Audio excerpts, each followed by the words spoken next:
very good morning to you and welcome to the Morning Cafe. Remember, you can interact with us at TV47 Kenya across all social media platforms, and we've got plenty lined up ahead for you this day. I'll let my co-host introduce himself today. Hello there, my name is Eric Munene, sitting in for Linda Alela. Thank you so much for joining us for this edition of Morning Cafe. Quite a chilly morning in Nairobi, but that is why we are here to keep you warm, to make sure that you have a wonderful start to your day. So, wewe umehisi hiyo baridi leo wewe kwanza? Nimeangalia hivi hata kuamka ilikuwa ni problem. I thought lakini manze leo ndo tumefika end month, the last day of November. Oh, by the way. As you get your pay slips today manze, wenye walikuwa wameamua kutushtua at the end of the month. The end of the month is finally here. Tuko ready kushtuka. And yeah, in this month of November, I think tume witness so many things, all the way from money heist, prison break, to what? Kidogo tu ile tujaona ni Squid Game. Squid Game peke yake. Lakini wewe sijui ulilala ukiwatchio.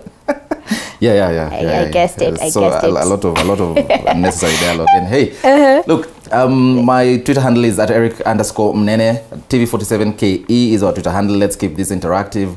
The hashtag is Morning Cafe TV 47. And I am Muthoni Q on Twitter.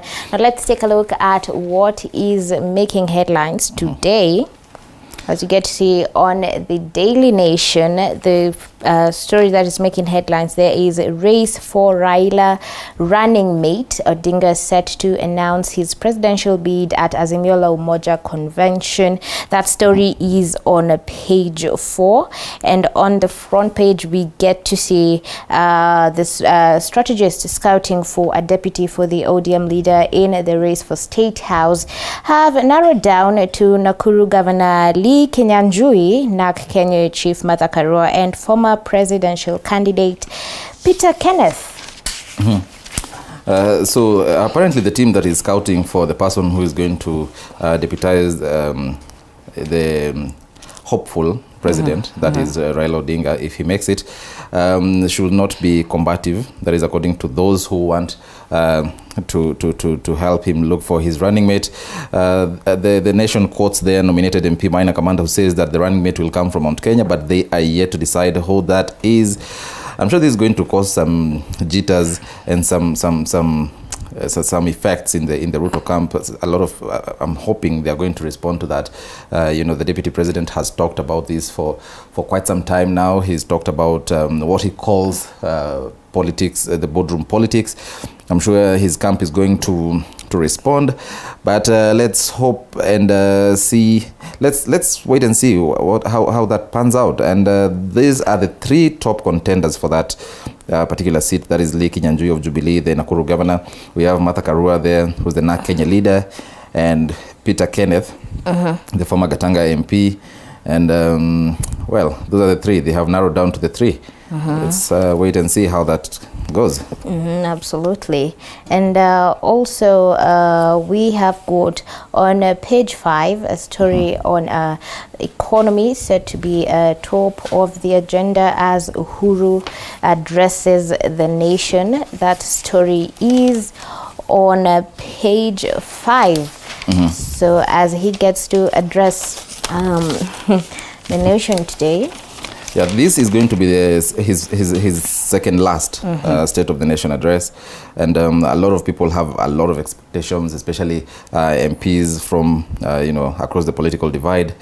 Those in Jubilee, there are things that they are expecting the president will address, and those in opposition also are expecting some things. Here we have Ugunja MP, that is Opiyo Wandayi, who says only one bill related to corruption is currently pending in the House.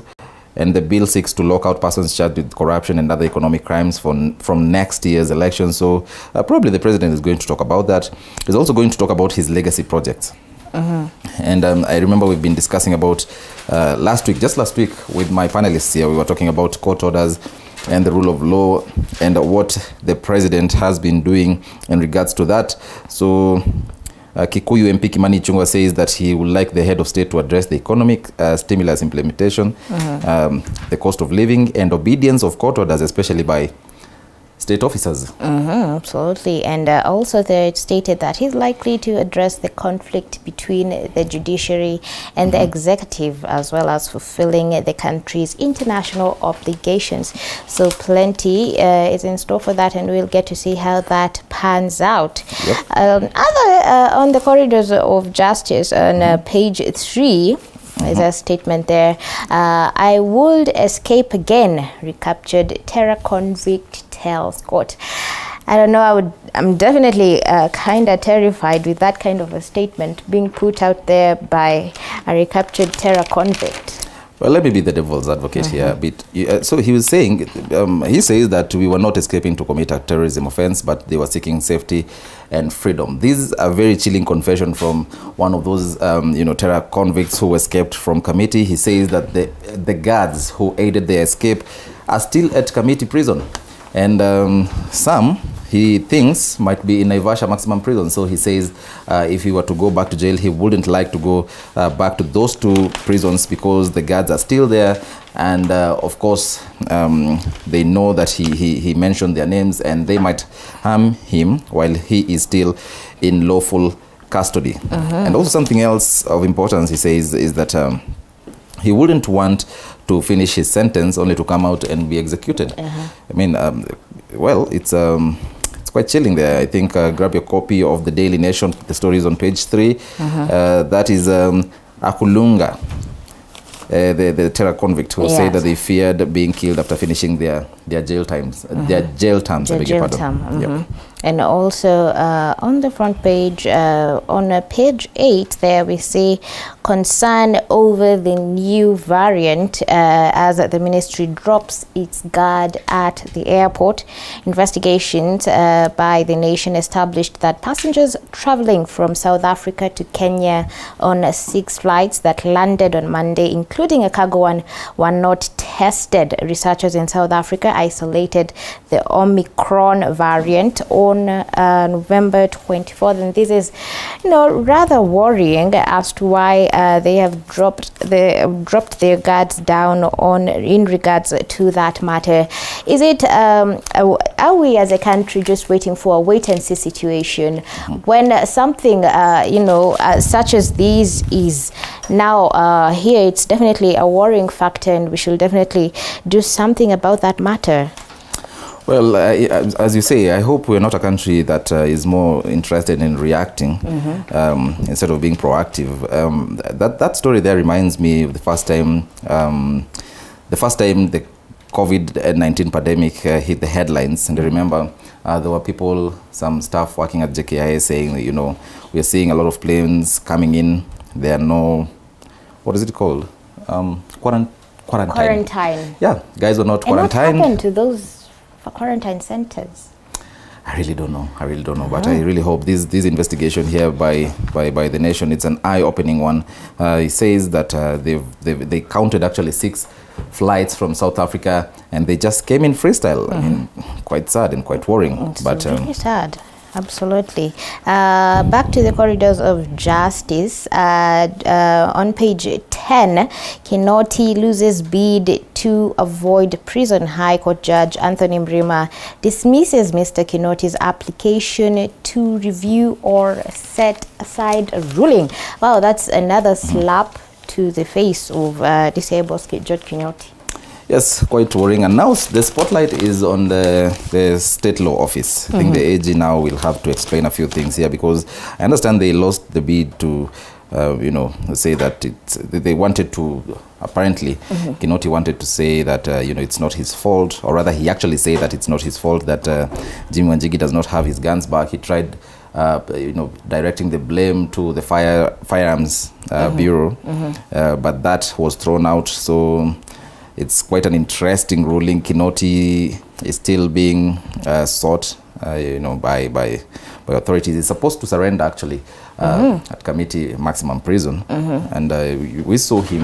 Was it last week? But he was there, but in a different capacity. And as I said, I can't remember any journalist asking him if he is contemplating coming back, in a different attire, but and still, on that matter, he was elected to a lucrative position, at the International Criminal Police Organization, which is Interpol, to represent Africa in the powerful global body that brings together around 195 member states. So we're yet to see how that will pan out. Will he surrender, or should the IG, get to do his job on that part? Well, quite tricky there. But you also have to give it to him, because the DCI has been doing a great job. They've been doing a lot to ensure that we are safe, and especially with the use of technology, it's quite high tech. If I might add, they've done a lot. Quite unprecedented arrests have been made by the DCI, and this is one of the reasons why he was elected to that lucrative post. But now it's quite I don't know how this happens, and I don't know how the guys at Interpol are going to view this, because now, according to the Kenyan courts, Kinoti is a convict. But then again, internationally, he's a top cop. So, wow. Still on that, the corridors of justice, on page 40, Mwendwa faces 4 charges, the anti-corruption court, to determine whether FKF boss will answer to charges involving 38 million. You can see the picture placed there, Mwendwa. I think this, Mwendwa the beloved, now yet again embattled with these charges against him. I see what you've done there. Mwendwa the beloved. He's Dave Vince's beloved. So this is ping pong. I don't know how it's going to end, because he was released by the court set him free. Although there were some serious restrictions on him. He's not supposed to involve himself with matters of football in the country. But the court said that he is a free man, but he's been rearrested. Now he's going to answer to charges involving 38 million shillings. The story is on page 40 of the Daily Nation. Plenty going on there. Now remember to grab your copy today of the Daily Nation, so that you can get to catch up with all these stories that are making headlines. Also, there is a big introspective interview there on page 7 on Mwende Gatabaki speaks to Nation about the failed mission to create a credible voter register, plans for Kiambu people, and why her husband David Ndi fell out with ODM leader Raila Odinga. Well, something interesting about Mwende Gatabaki is that she left her lucrative job to just come and try and help his country people. So Gatabaki was headhunted by President Kenyatta, and she was actually supposed to lead the Jubilee government digital transformation agenda, and this is what gave birth to things like eCitizen. I also understand that Huduma number can also be attributed to her efforts. So that's that. I think later on, they also fell out with the Jubilee administration, and the husband now has also parted ways with the ODM leader Raila Odinga. According to his wife, that is Gatabaki, she says that the handshake is what led to the falling out between David Ndi and Raila. And the agreement actually, according to her, was that Raila was to negotiate for some form of power sharing between Jubilee and NASA, especially because it had taken a lot of convincing for the other NASA principals to accept Raila as the flag bearer. But then again, she says that Raila went behind their backs and negotiated for a deal for himself. And still, when it comes to election matters, on that very same page 7, we can get to see that there's drama brewing there on the Intergovernmental Committee that is planning on the elections, as IBC pulls out of the polls team after Ruto outcry, stating that the controversy over preparations for next year's general elections has deepened after the Electoral Commission withdrew from a committee criticized by the DP William Ruto's camp. I think what the IBC here is trying to do is to try and remain neutral. The DP's camp had talked about the involvement of the Independent Electoral and Boundaries Commission, as well as the involvement of the Chief Justice Martha Koome, who were supposed to be in the committee that is going to see how the elections are going to be seamless. But then again, in a quick rejoinder, Martha Koome, the CJ, said that, you know what, I'm not going anywhere. Sitoki hapo. That's a state agency, and I don't see any reason why I should step aside. I'll still be a very, very neutral arbiter in case there's a dispute in the forthcoming elections. Quite interesting there. It was quite interesting. It seems like an argument between the DP's camp and the CJ. So now let's cross over to the Standard. I don't have my paper with me. I haven't. You should have. You should have grabbed one for traffic. Yeah, okay. So that is what is making headlines on the Standard, a kidnapper's paradise. I remember actually yesterday when I was airing my sentiments on what is happening in the country, when we got to deal with the spy, as I stated it yesterday, the spy queen's abduction. Which happened a couple of days ago, and now on that top page, despite boasting an expansive Bill of Rights, an enlightened population, responsive duty bearers, credible institutions of criminal justice, and a hawk-eyed media, Kenya is slowly degenerating into an abductor's paradise. People are being pulled off the streets in broad daylight, some never to be seen again. Who is involved, and what will it take to end these new worrying trend? Nowadays, no one can actually help you when some of these cases get to arise. What we're doing nowadays, just pull out your phone and just record what's happening, and then you just blow it off to social media. So I don't know. Which in itself is some form of help, if you ask me. It is some form of help. Because some of these cases will never have come to light were it not for people pulling out their phones and recording their incidences. Like a friend of mine whose name I won't mention, he keeps asking, do we still have a country? Do we still have a country? I mean, in broad daylight, the traffic jam. I saw a clip, an amateur clip, the other day on social media, doing rounds on social media. There was a guy who was just pulled out of his car and bundled into another one, and they sped off. Like nothing really happened. I mean, and never to be seen again. So I don't know. I think page 12 and 13 of the Standard has detailed all those cases. I think they've also put names of the affected and the status. Have they been found, or are they still missing? Where are all these people? And it is indeed a worrying factor in this country. Still on page 13, police have been blamed over killings and forced disappearances on some of these matters. So I don't know what is happening, who is sleeping on their jobs. Is there a new framework that needs to be strategized or put into place so that they can be able to curb most of these cases, which is indeed worrying, because nowadays if you just get out to plan to go somewhere with your friends, you're not even sure of what is what is going to happen. So I don't know, so help us God on this matter. Well, I've managed to go to the page 12 of the Standard, an abductor's paradise, where are our brothers and sisters. As I said, there are names there: Zena Wanjiko, who's 37 years, Bakari Juma, 44, and Hussein Athman, 36. They were abducted by armed men in Nairobi's Allsops area along Thika Road on November 18th, this month actually. And status: Juma and Athman were found the following day at around 10 p.m. along Nakuru Road, several kilometers away from where they were abducted.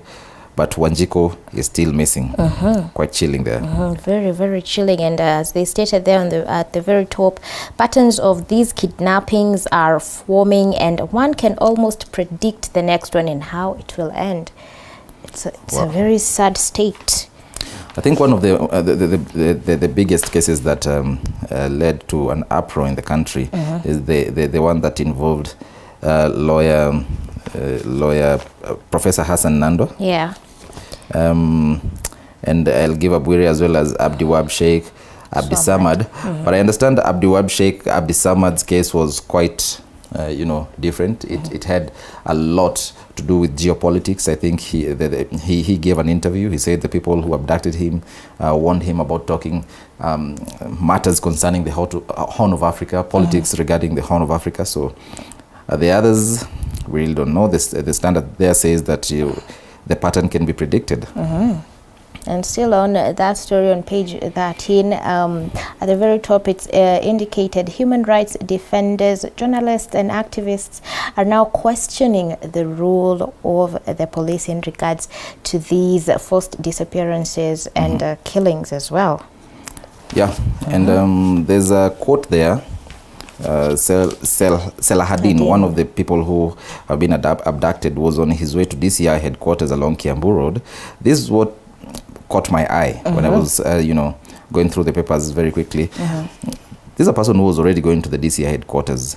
That is along Kiambu Road. Basically, he was, if he was guilty of whatever crime that he might have committed, he was already going to lawful custody. But then again, he was going there because that's where the Nairobi Interpol office is located, but his car was blocked and unidentified men ordered him into another car and drove off. Quite confusing, if you ask me. And quite chilling. So still on the very first page, still that story on DCI Kinoti on page 10.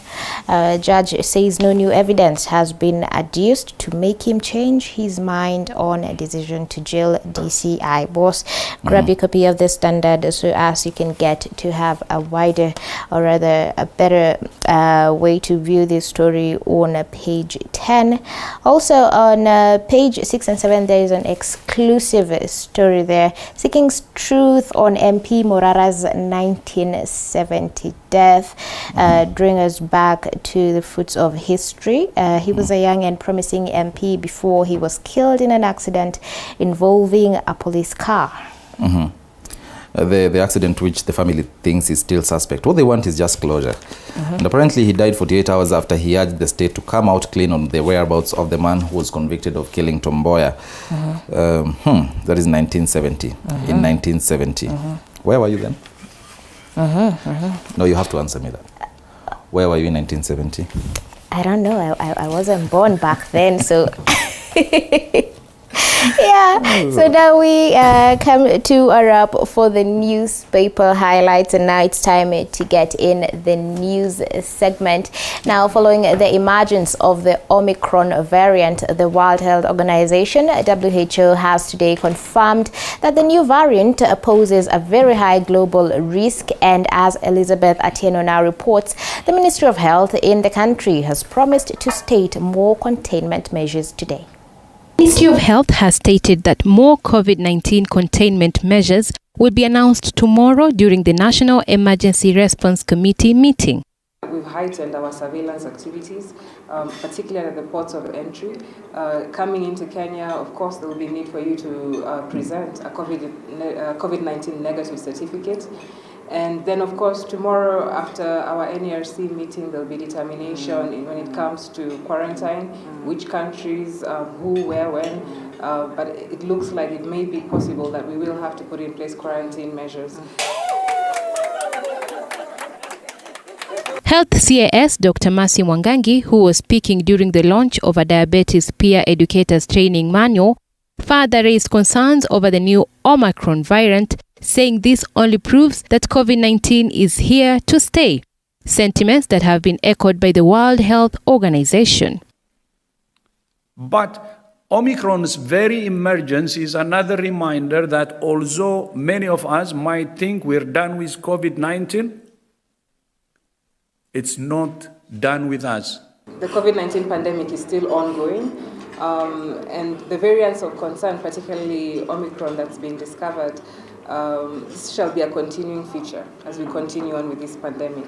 The World Health Organization Monday discussed the new Omicron variant, with Director General Tedros Ghebreyesus stating that the world needs a new accord to fight viruses. Indeed, Omicron demonstrates just why the world needs a new accord on pandemics. Our current system disincentivizes countries from alerting others to threats that will inevitably land on their shores. The Omicron variant that was identified in South Africa has forced some countries in the world to impose travel restrictions for those traveling from that country, a move that has angered South Africa President Cyril Ramaphosa terming it discriminatory and unjustified. WHO, however, says no country should be penalized for detecting the virus. The emergence of the highly mutated Omicron variant underlines just how perilous and precarious our situation is. South Africa and Botswana should be thanked for detecting, sequencing, and reporting this variant, not penalized. Health experts around the world have encouraged everyone to take the vaccine that will help in the fight against the new variant.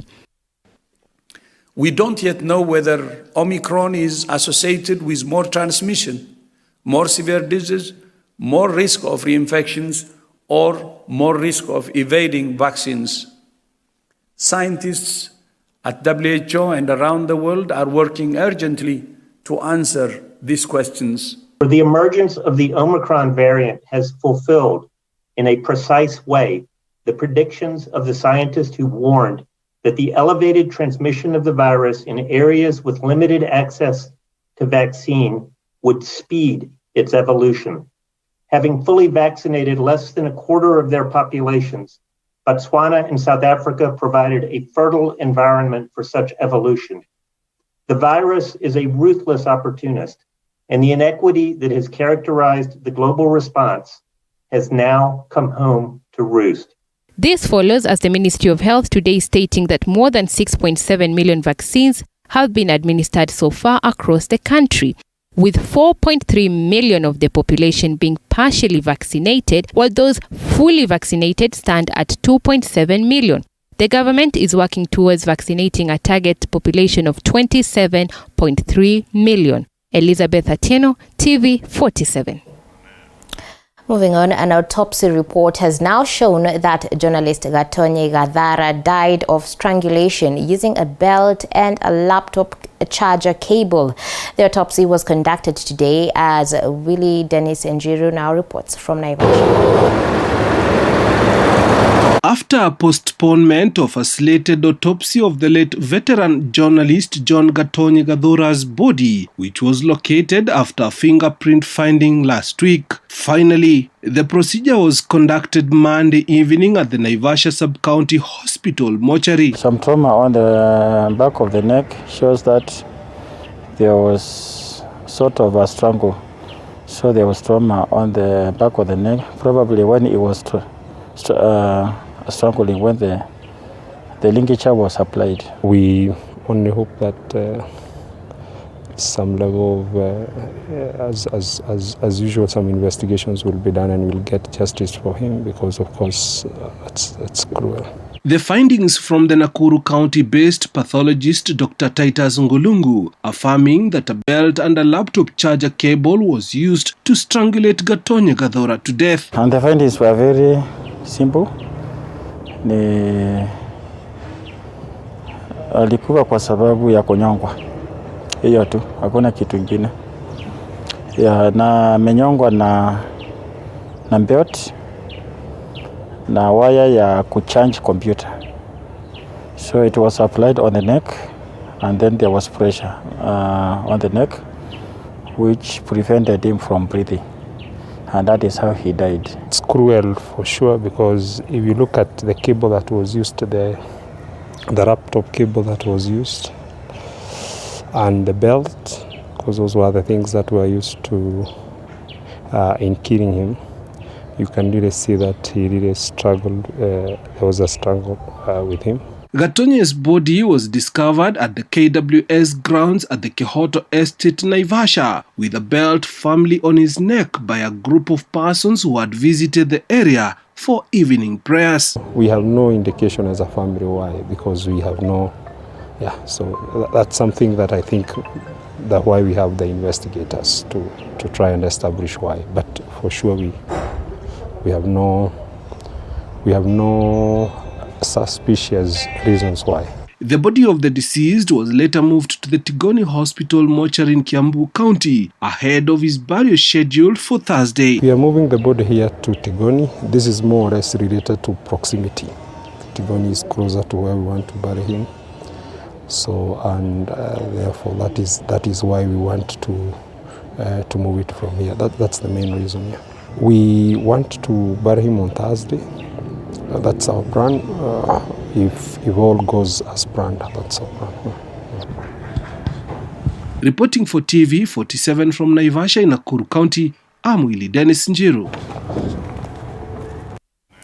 Such a chilly and gut-wrenching report there. May justice be served in regards to that matter. Now moving on, Football Kenya Federation FKF president spent another night at the Gigiri police cells, his fourth night since he was rearrested by officers from the Directorate of Criminal Investigations. The 42-year-old was arraigned on Monday at the Milimani Anti-Corruption Court, facing charges of unlawful acquisition of public property amounting to millions of shillings in 4 counts of fraud.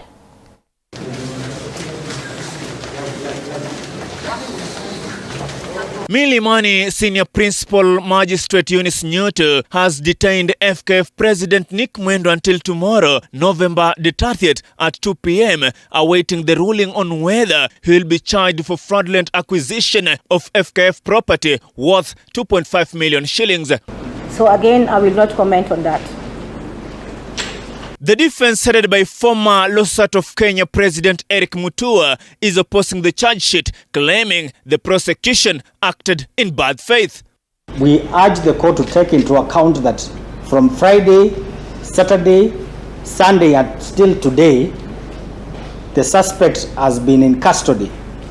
Mutua added that in a report of Mwendwa's nature, there is a requirement in the Sports Act that before the report is acted upon, the subject under investigation ought to be given a hearing and an opportunity to implement that report. We just hope that this is not yet another attempt to delay any possible order of release that the court may issue, given that now it's about 3. But in this case, the subject and the organization were never given an opportunity to implement the report. The Director of Public Prosecutions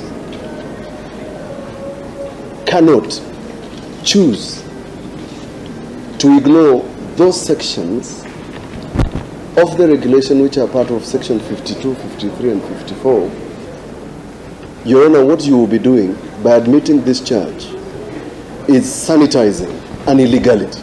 Prosecution counsel said that they charged Nick Mwendwa within his constitutional rights and there was no illegality involved, adding that it was worth noting that the DPP does not work under control of any person or authority and does not need a consent of anyone to charge.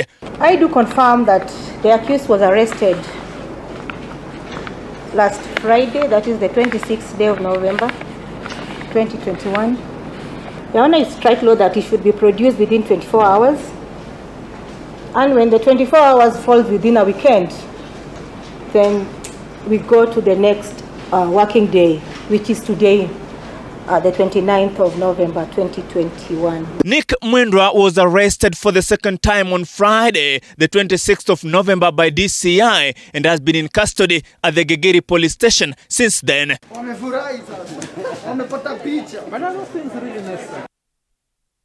Now, High Court Judge Anthony Mrima has declined to suspend the 4-month prison sentence he imposed on DCI boss George Kinoti for contempt of court after he failed to release firearms belonging to businessman Jimmy Wanjigi. Kinoti, through lawyer Cecile Miller, had asked the court to set aside the sentence on grounds that he was falsely enjoined in the case since the firearms were not in his possession, but with the Firearms Licensing Board. According to Justice Mrima, there is no evidence to show how the seized firearms were moved from DCI offices to licensing board.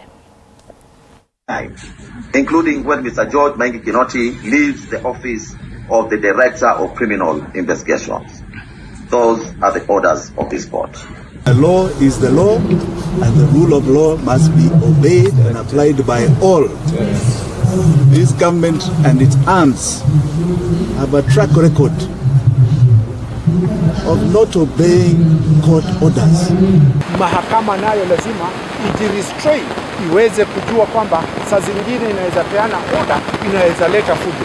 Je, George Kinoti ikiwa naambiwa kwamba nenda Kamiti, aende na askari wake, askari 700 wenye bunduki na mizinga zake. Tunatarajia nini katika zile fujo zitakazotokea pale? Mahakama lazima iwe ikipeana order ambazo zinaweza kutekelezeka. Then why do you commit somebody to civil jail so that you come to apologize to him later after he has served? Remember, the DCI was recently nominated as the only African representative to the Interpol, the whole of Africa. There are only 5 in the whole world. Yet our courts are seeing him as a fugitive, as a criminal, as a person who is supposed to serve jail. Moving on, yesterday night, the Independent Electoral and Boundaries Commission, IEBC, withdrew from Election Preparedness Committee, citing infringement on the Commission's independence. In a letter to Interior PS Karanjak official, IEBC Chairman Wafula Chebukati said the electoral agency had made the decision after consultations, citing its independence. And as Mike Kagongo now reports, the judiciary has, on the other hand, defended CJ Martha Koome's involvement in the Technical Working Committee. In a letter, Chief of Staff at the Judiciary Rose Macharia said, contrary to UDA's claims, it is the Judiciary Committee on Election JCE that is involved in the Technical Working Committee's activities. Macharia says, and I quote, "The Chief Justice does not sit in the Technical Working Committee, as implied in your letter. She leads the multi-sectoral consultative forum on election preparedness by dint of seniority." In the letter, Macharia insists that it is the committee that works closely with the Office of the Chief Justice and Registrar of the Judiciary to consolidate the financial needs of the judiciary to effectively handle the electoral dispute resolution process. The Chief of Staff said the National Multi-Sectoral Consultative Forum on Election Preparedness is not a new platform and has been there in previous elections, with former Chief Justice being part of it. Last week, Deputy President's UDA party accused Koome of involving herself in the preparations of next year's polls, with fears of compromising her office. However, Koome dismissed the claims. The Judicial Service Act gives me the mandate to be the link for the judiciary with other government agencies and other arms of government. It also creates the National Council on the Administration of Justice, whose mandate is to collaborate and coordinate all the actors in the administration of justice to ensure that at the end of the day we render seamless service. Meanwhile, ANC Deputy Party Leader Ayub Savula has defended Chief Justice Martha Koome's attendance at the Intergovernmental Conference that develops the budgets for the country's elections. I don't know the fears by UDA, because IEBC is totally independent. The Chief Justice is not going to announce the results. The Chief Justice is not going to tally the number of votes. The Chief Justice will only resolve disputes arising from an election process. IEBC is totally independent.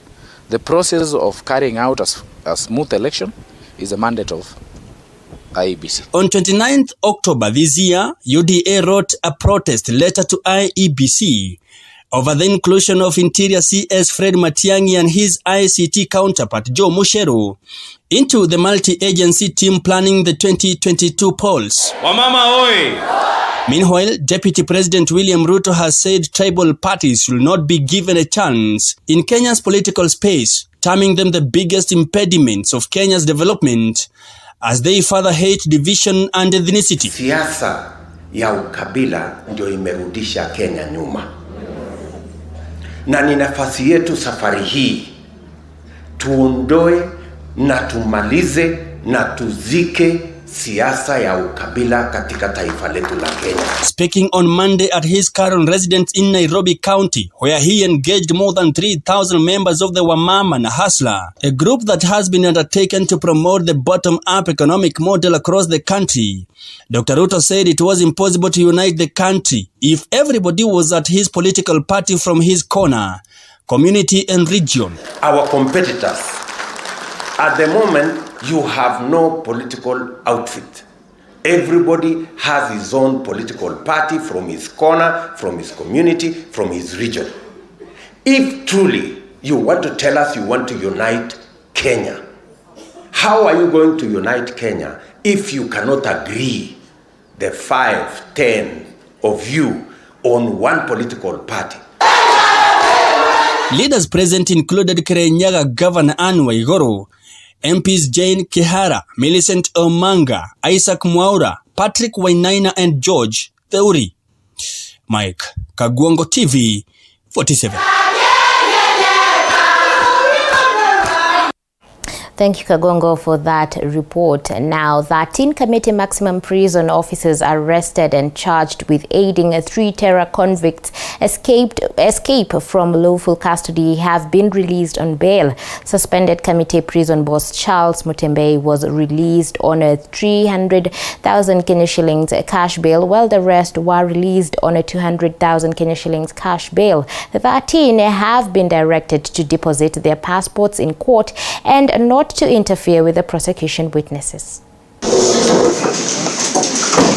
At the Kahawa Law Court, suspended Committee Prison Boss Charles Mutembe was charged alongside 12 other prison warders for abetting the jailbreak of 3 convicted terrorists serving jail terms at the facility.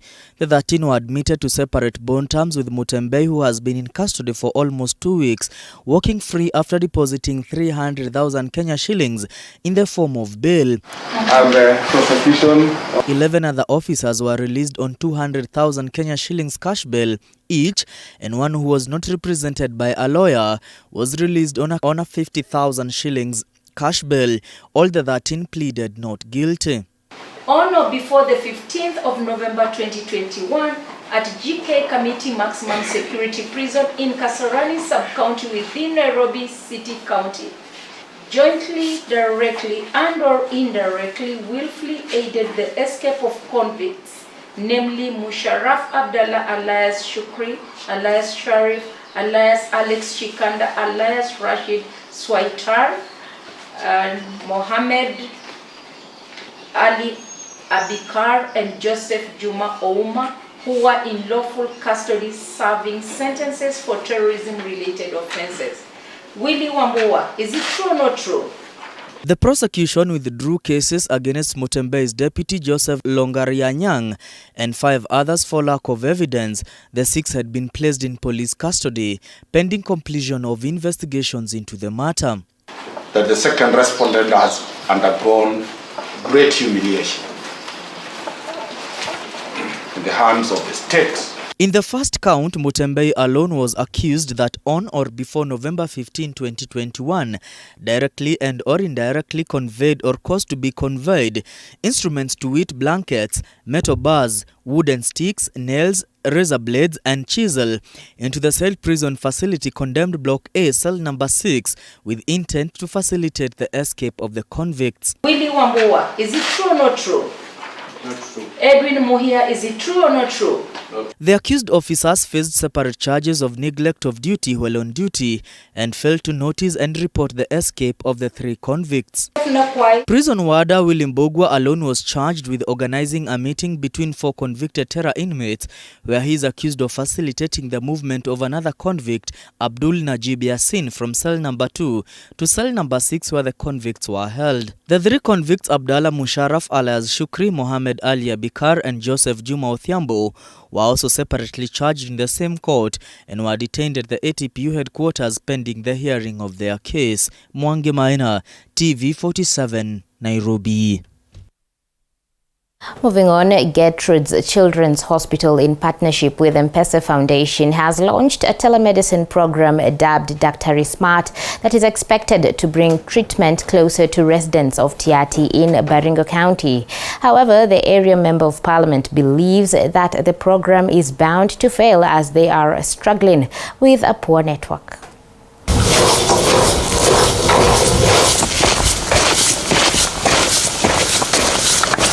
We are in Tiaty, a remote place in Baringo County. Residents here, including expectant women, are used to walking hundreds of kilometers in search of treatment. But the status quo might soon change after a program known as Daktari Smart has been introduced in the area. It is expected that Daktari Smart, a telemedicine program, will bring services closer to the residents. The program is run by Gertrude's Children's Hospital in partnership with M-Pesa Foundation. Diagnosis will be done at this level using technology, and the prescriptions will be done by doctors at this level. Therefore, what the change is that our patients will be accessing children's specialists, pediatrics, who are actually very few. A number of children will require to be referred to a pediatrician. About 15% of children will go to a healthcare facility, while the majority will be attended to by the local clinicians. About 15% required to be referred for specialized care. But the challenge we have in the country, as I said, is that we have fewer pediatricians, and most of them are based in the urban areas. So if you have a child who has a more complicated program that requires to be referred, they'll have to travel many kilometers outside this location, and outside many counties actually. About half of the counties in this country do not have a single pediatrician. So they'll have to travel out of the counties to the major towns or the major cities, and Nairobi being one of those, to get specialized care.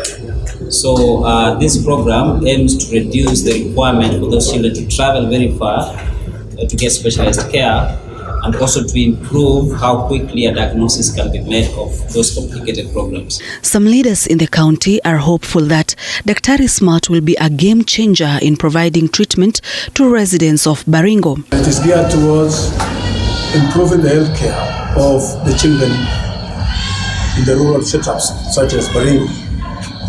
And as it has been explained to all of us, that specialists are few. Here in Baringo, we are only one, and we employed another person last year, and they are based in Ravine and Kimberley. Those are the physicians. There are only two, so we lack specialists.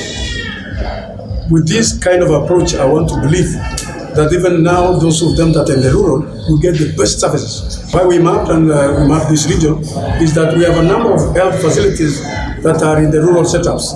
So transportation is a challenge. Even finance is a challenge.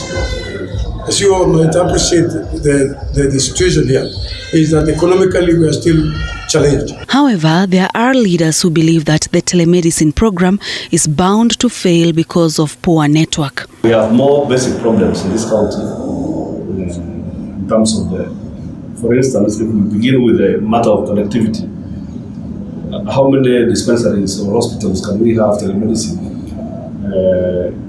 in Tiati? Forget the entire county. Let's begin with even Tiati only. I'm not a pessimist, but I'm just setting it as it is. That it's a lofty idea, but we have major basic problems. To begin with, connectivity. Two, there is a major problem in terms of personnel. We do not have medical personnel. If you move 1 kilometer from here, then there are 2 kilometers, the nearest dispensary, in fact, there is nobody there. There is no medicine. Daktari Smart has a target of reaching over 32,000 children in the next 3 years who are from areas that lack enough medical personnel. What's the name of our patient? Sharon Church. Sharon. Hello. Hello. Sharon Baranga, TV 47. I can see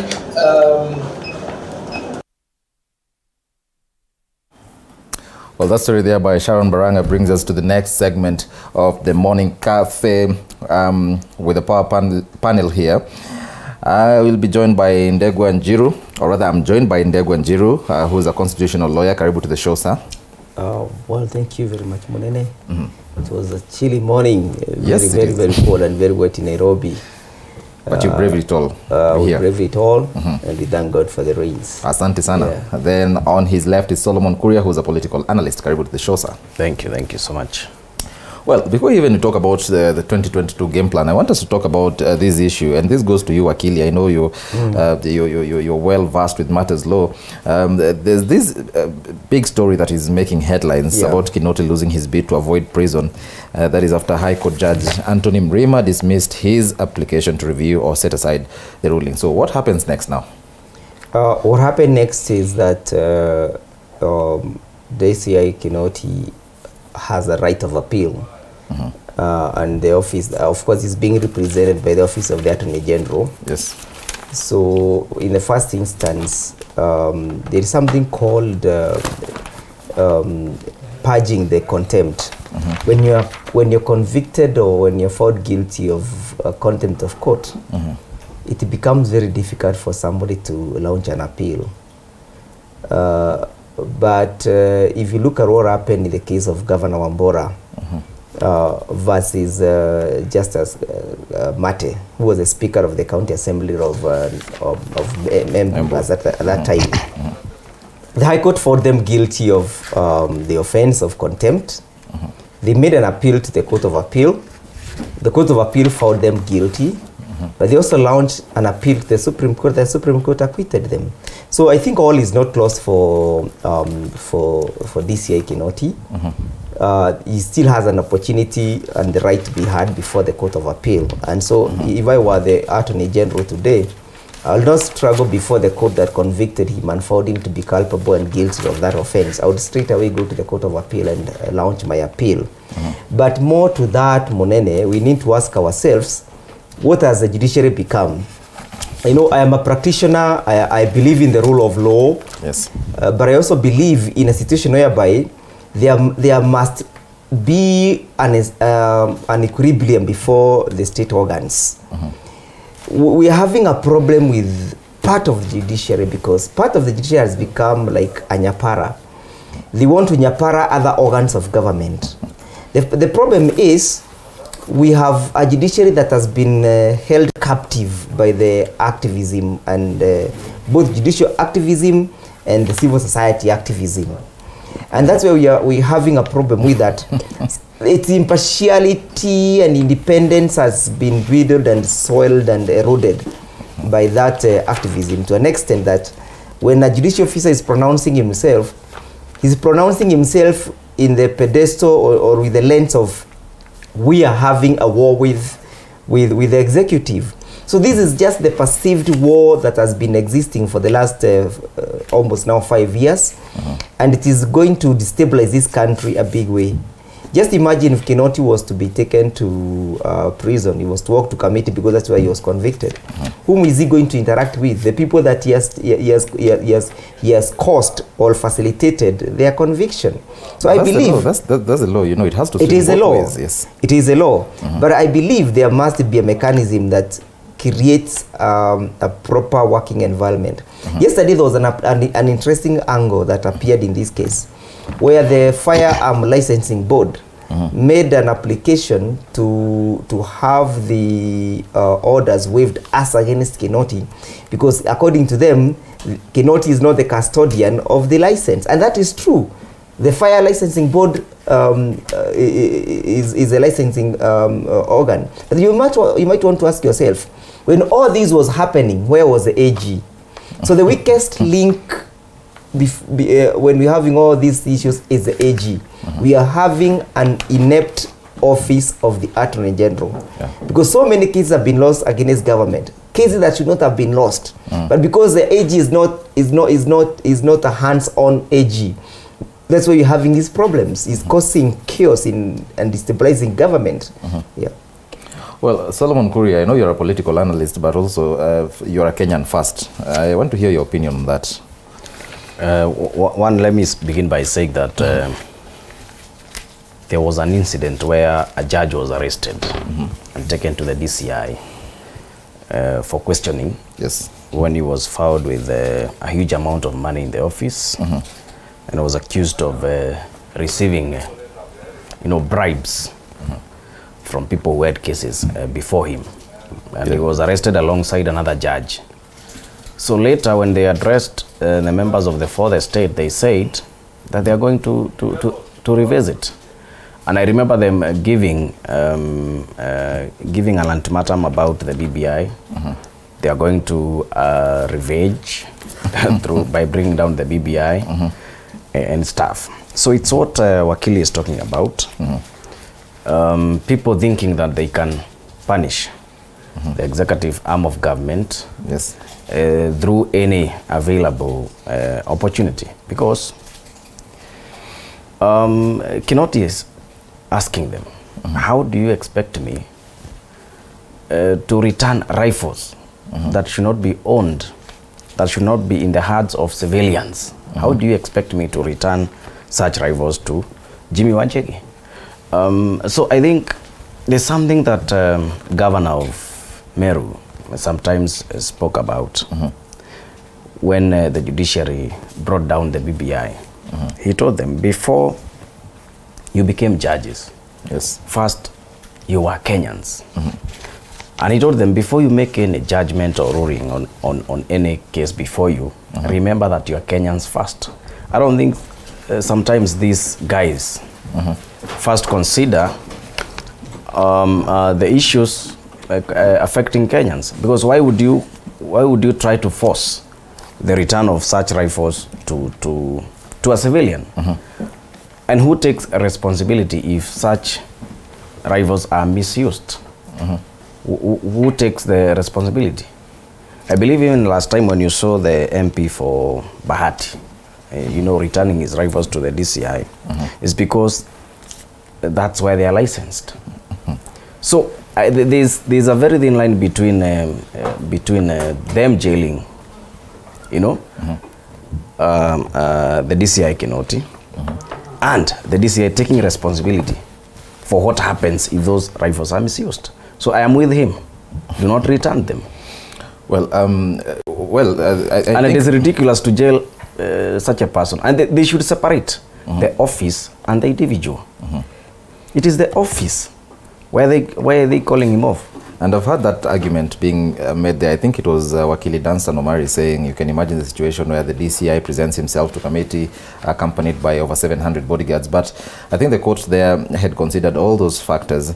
And I want us to take a very short break. But when we come back, I want us to talk about an issue here. I saw Wakili, would I say scoff at?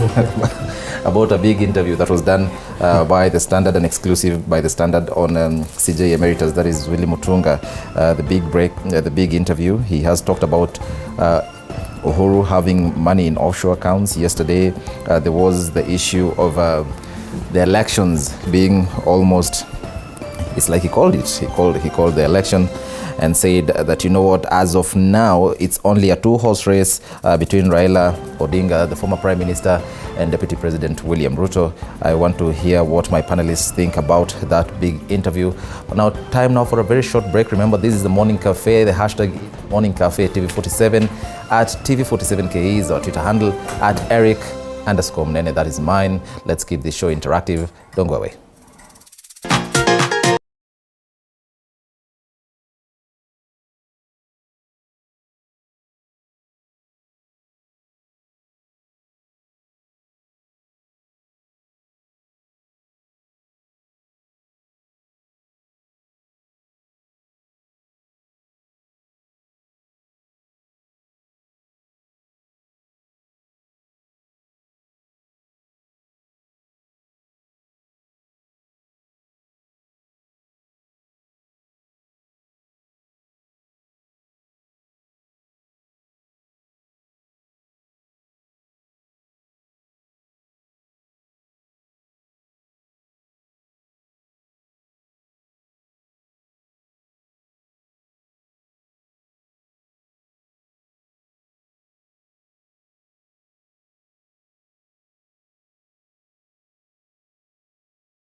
not all.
Constitutional lawyer and Solomon Korea, political analyst. Just before we took a very short break, we were talking about what Wakili Ndegwa Njiru is calling judicial activism.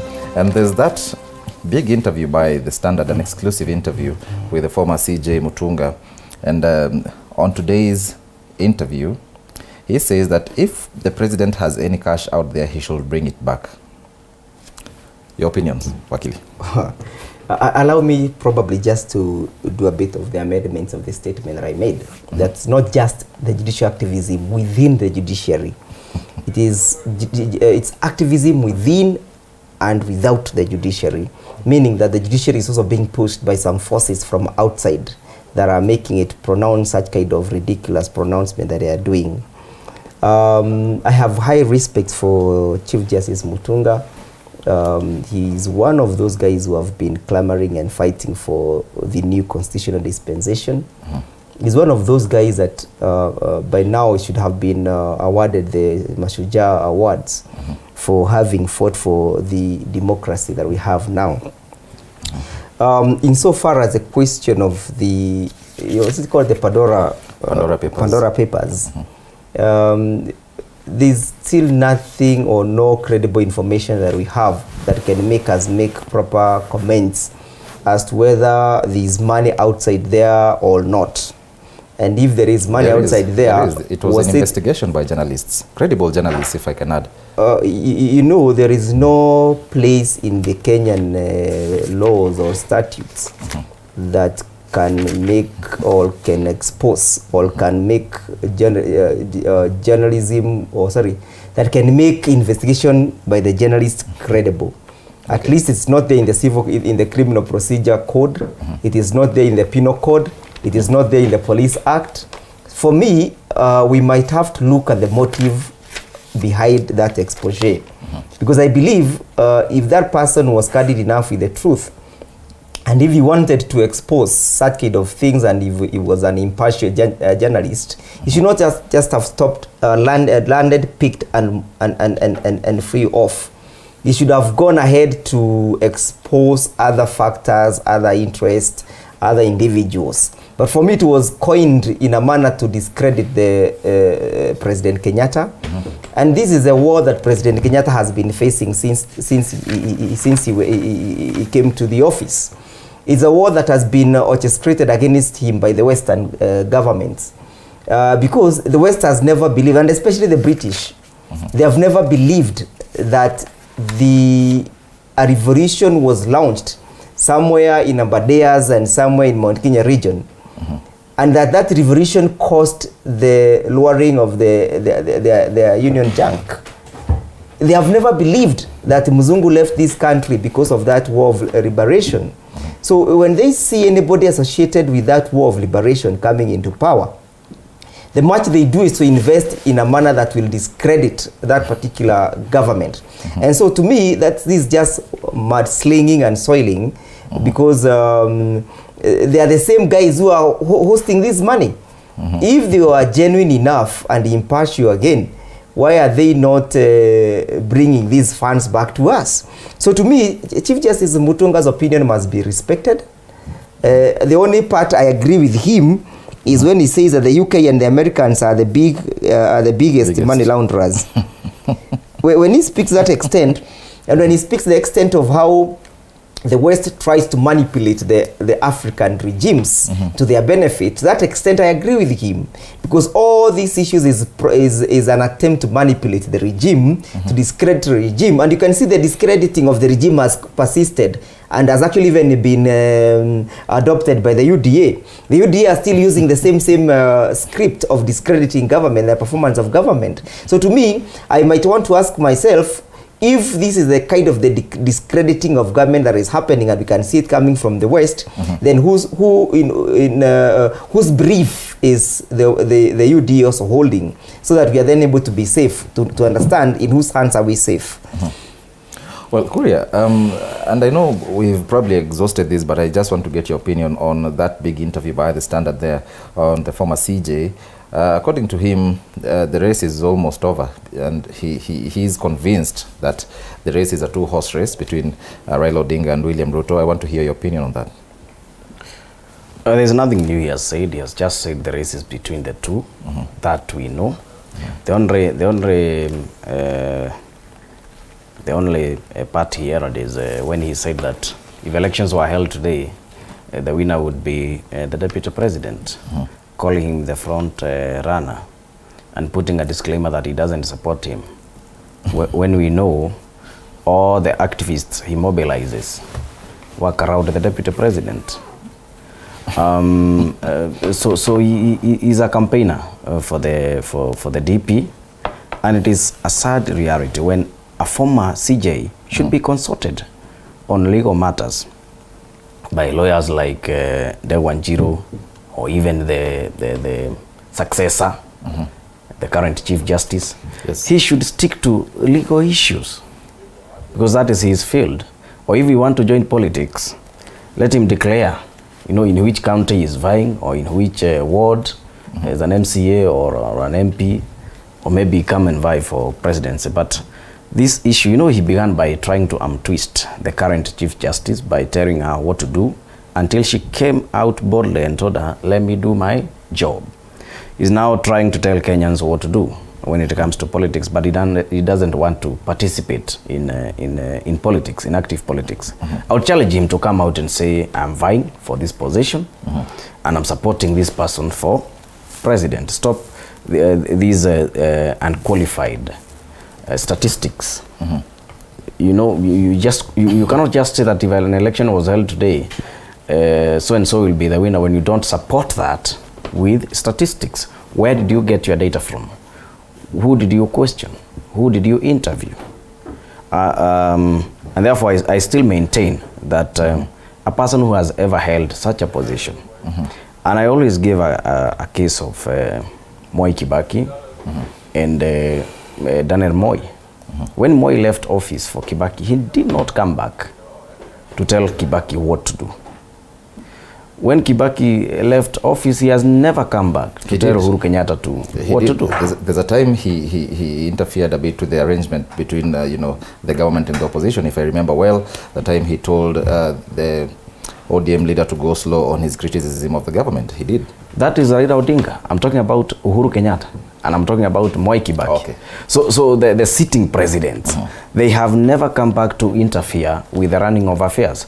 We saw the confused former Chief Justice trying to guide the CJ on what to do, even telling some of the judges at the Court of Appeal to go on strike. It has never happened. I think the guy is confused. And it is such a terrible thing to have. If I'll just be traced on what Solomon is alluding to, and you perhaps remember or recall me mentioning that we need to understand where we are coming from, and allow me to go at least 3 or 4 decades or 3 decades. Okay. And invite you to look at the clamor for the multipartyism that Justice Mutunga was so much involved in it. Allow me to move forward to the clamor of the new constitution. Again, he was still involved in it, and he was a rewardee of the new constitutional dispensation because of the works of the activism that he had engaged himself in, all those exiles he had undertaken and all those incarcerations he had suffered. So he forgets to realize that we are no longer in that big push for any clamor of constitutional dispensation.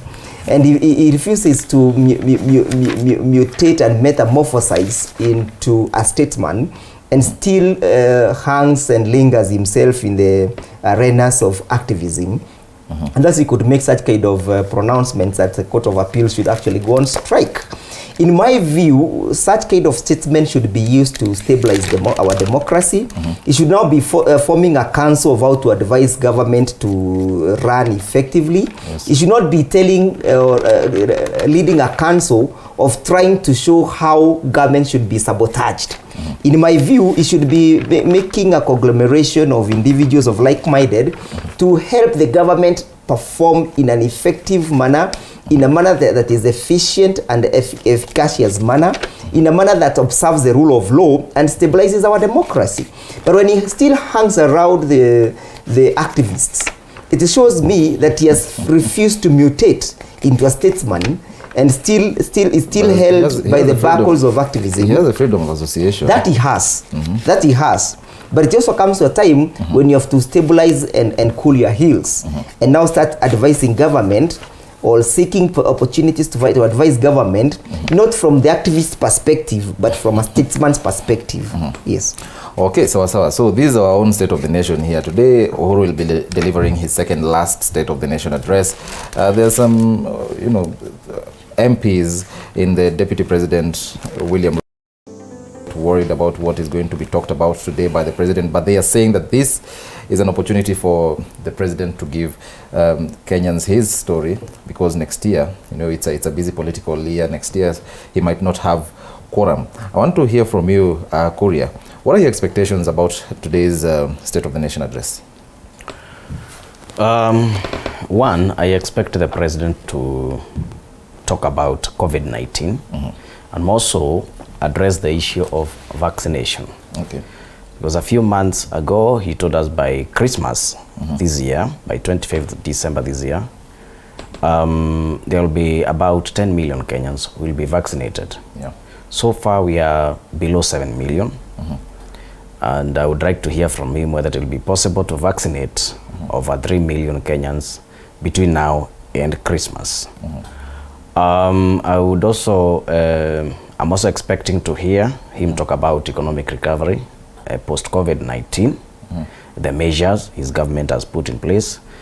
Also during Mashujaa Day, he elaborated his plan on economic recovery, the 13 measures he gave us on how the country is going to recover from the COVID-19.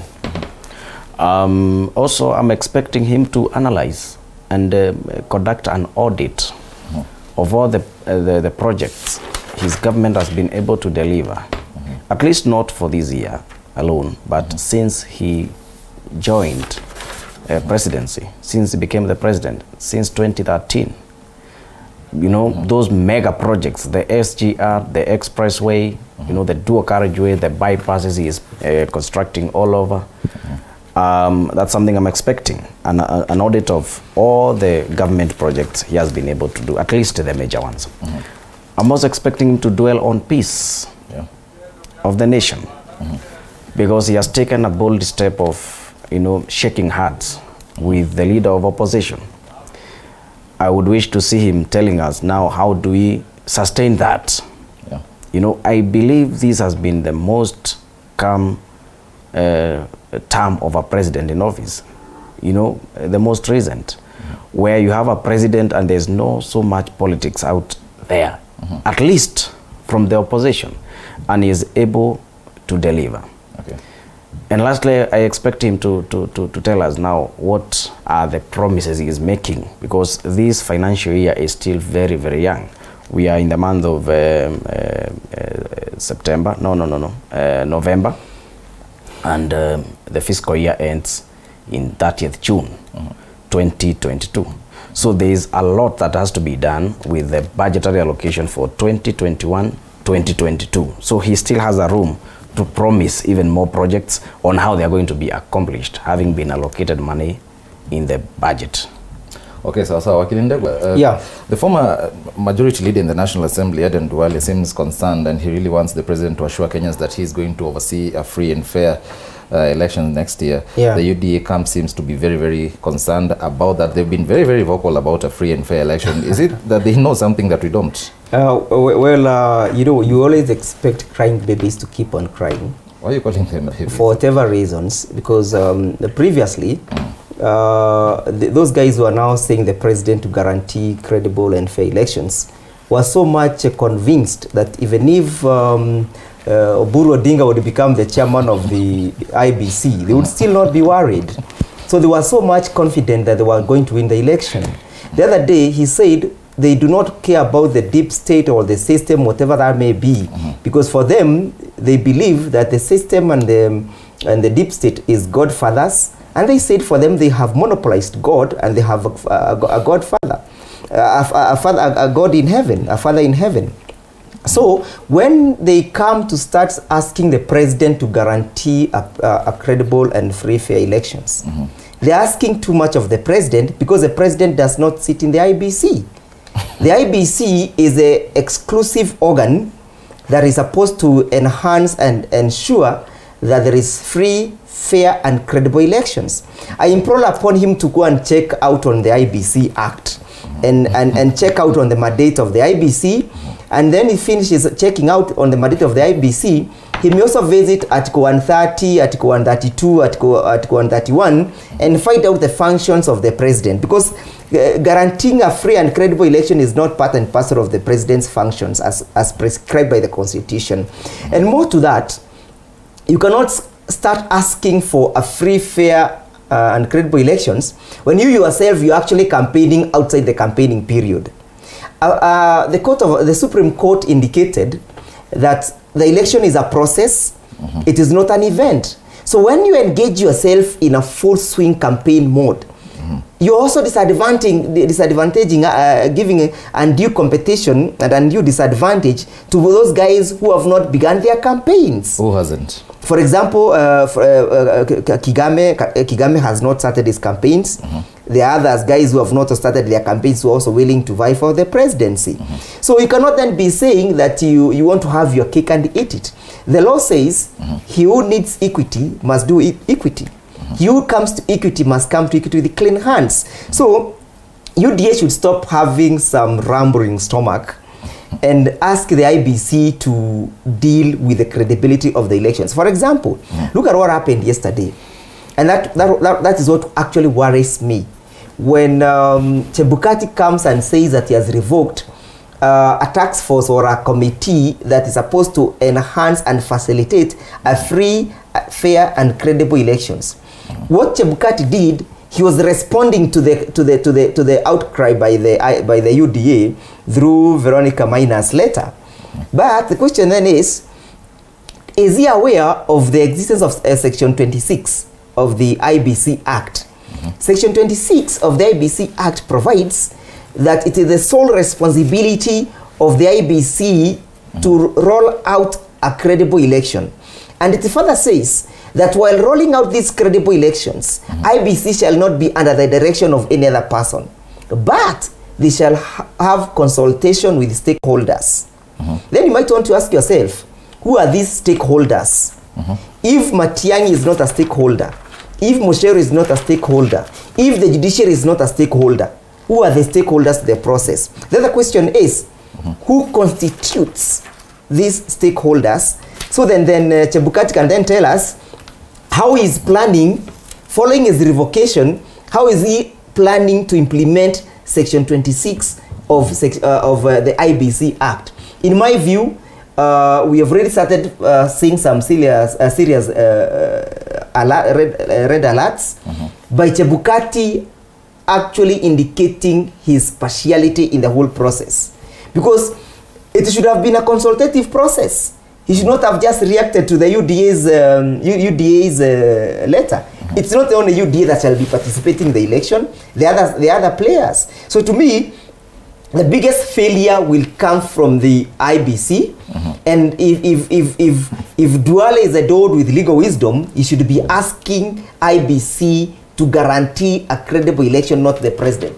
The only thing the president can guarantee us today is how is he going to bring down the cost of living, because guys are suffering. The other thing the president must address today is let him tell us about his achievements. Yes. Let him not shy away from telling us what his government has been able to achieve for the last 9 years. Why so? Because his deputy is busy discrediting the same government that he's serving. He's saying that the government stopped working in 2017.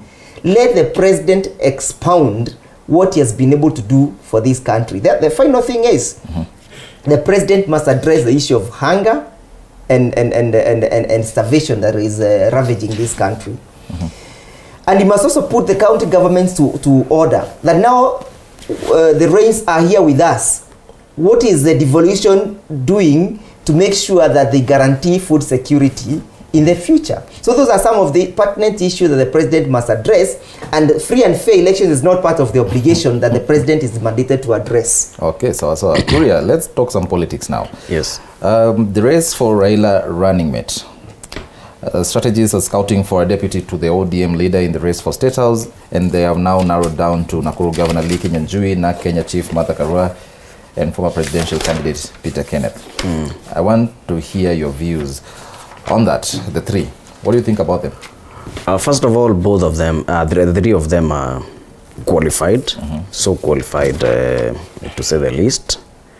But of course, when it comes to, the national outlook, I would perhaps narrow down on Martha Karua and Peter Kenneth. Having ran for presidency in, is it 2013? Yep. Both of them. At least they have that national outlook. It is the first time Governor Lee Kinyanjui, who is also very vocal and likable in the mountain, but perhaps maybe he is disadvantaged having not gone across the country looking for votes. So both of them, the three of them, can actually be able to deputize His Excellency Raila Amolo Odinga, or even run for presidency. Yes. So, Wakili Ndegwa, what do you think about the a combination between Raila and one of the three that have been the strategies are narrowing down on? First of all, one thing that we must address our minds to Munene and Solomon is the question of the value of the Mount Kenya votes. Whether the Mount Kenya votes are valuable, and if they are valuable, whether they ought to have a representation. If then we come to a conclusion that they are valuable and they ought to have a representation, then we shall ask ourselves who then is well fitted to represent us. In my view, we need a person who is going to be so much aggressive. One, in checking government, not actually checking government, in helping Raila Amolo Odinga perpetuate the Uhuru Kenyatta's agenda, the Big Four agenda. That person who must help us perpetuate this is a person who knows government and he has been government.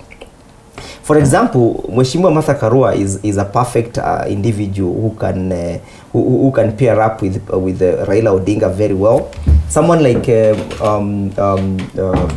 Peter Kenneth, again, is very much qualified. Lee Kinyanjui still has his city that is now being launched. We would want him to make sure that he leaves Nakuru in the status of Nairobi or the status of Mombasa or the status of Kisumu by the time he's exiting his second term. So we don't want him in the presidency. We want him to stabilize Nakuru as a city. So we might also bring people like Mwangi Kionjori, because other than just having individuals, we're also looking at the ability of individuals to mobilize for Raila Odinga.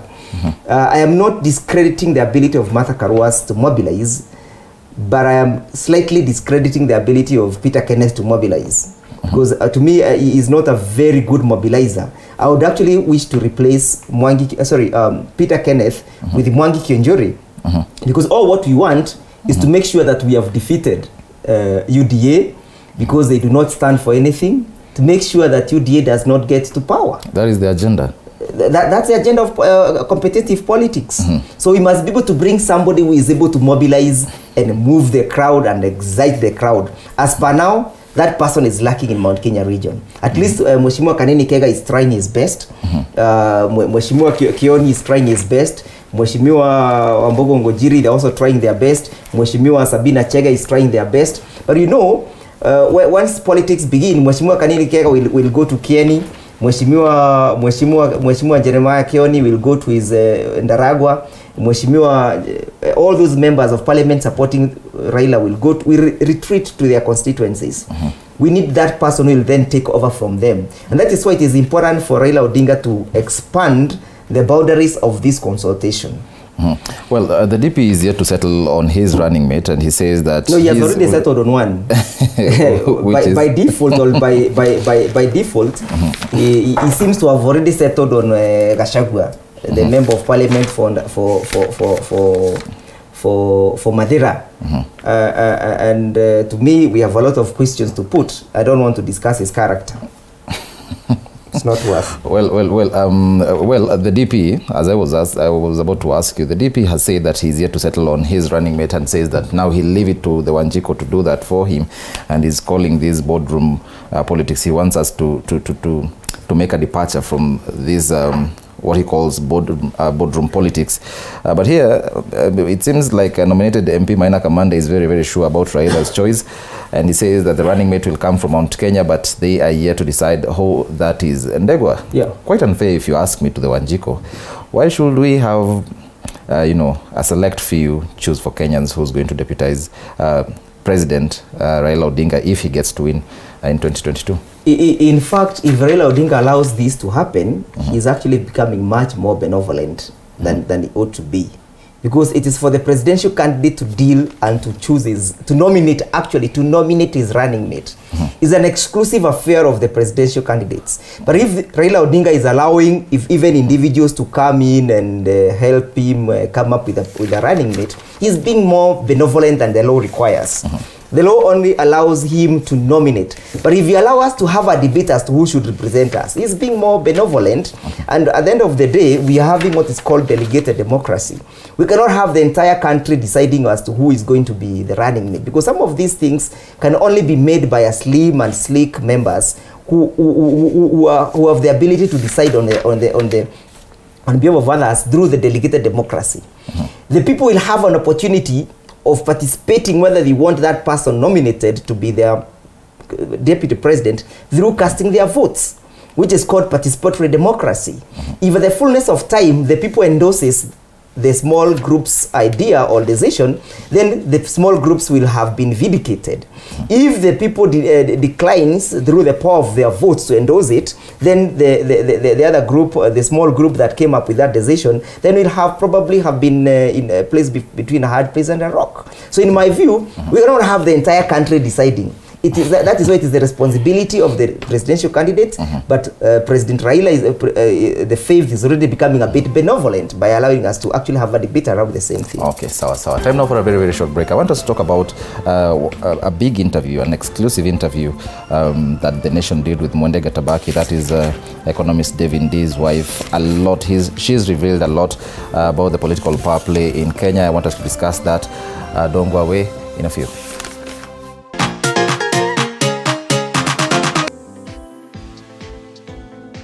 Entrepreneurs around the country are creatively grinding. I started with a borrowed phone.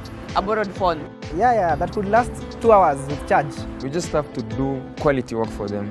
To make their mark in an unpredictable market. It was now going on a sales venture, looking for stockists, door to door. On the grind, we bring you their stories so you can tell yours. Every Monday at 7:30 p.m. Men are known to be the pillars. We're rising up together. Say your point. You need an alpha male now to come and help you and your girl. Anaongea zero. And women, they are the cornerstone that hold the pillars. Don't be entitled. A man is peaceful, a man knows how to talk to a lady. This November, the Men's Conference brings a cocktail of diverse ladies to weigh in on various matters. Something I'd love more to see is men being able to exist as themselves. Tune in every Wednesday at 10 p.m.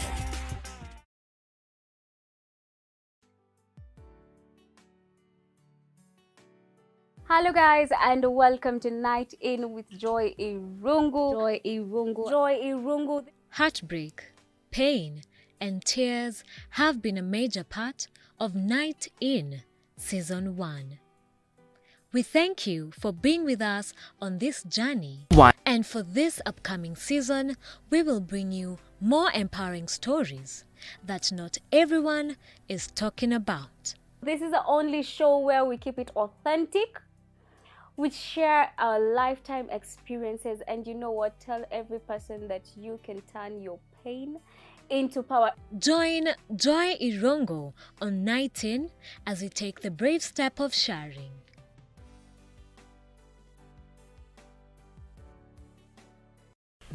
The road to 2022 is becoming tougher. Nyuma ya wheelbarrow kuna economic model. And trickier with each passing day. Niliwaambia washushe chini bei ya mafuta.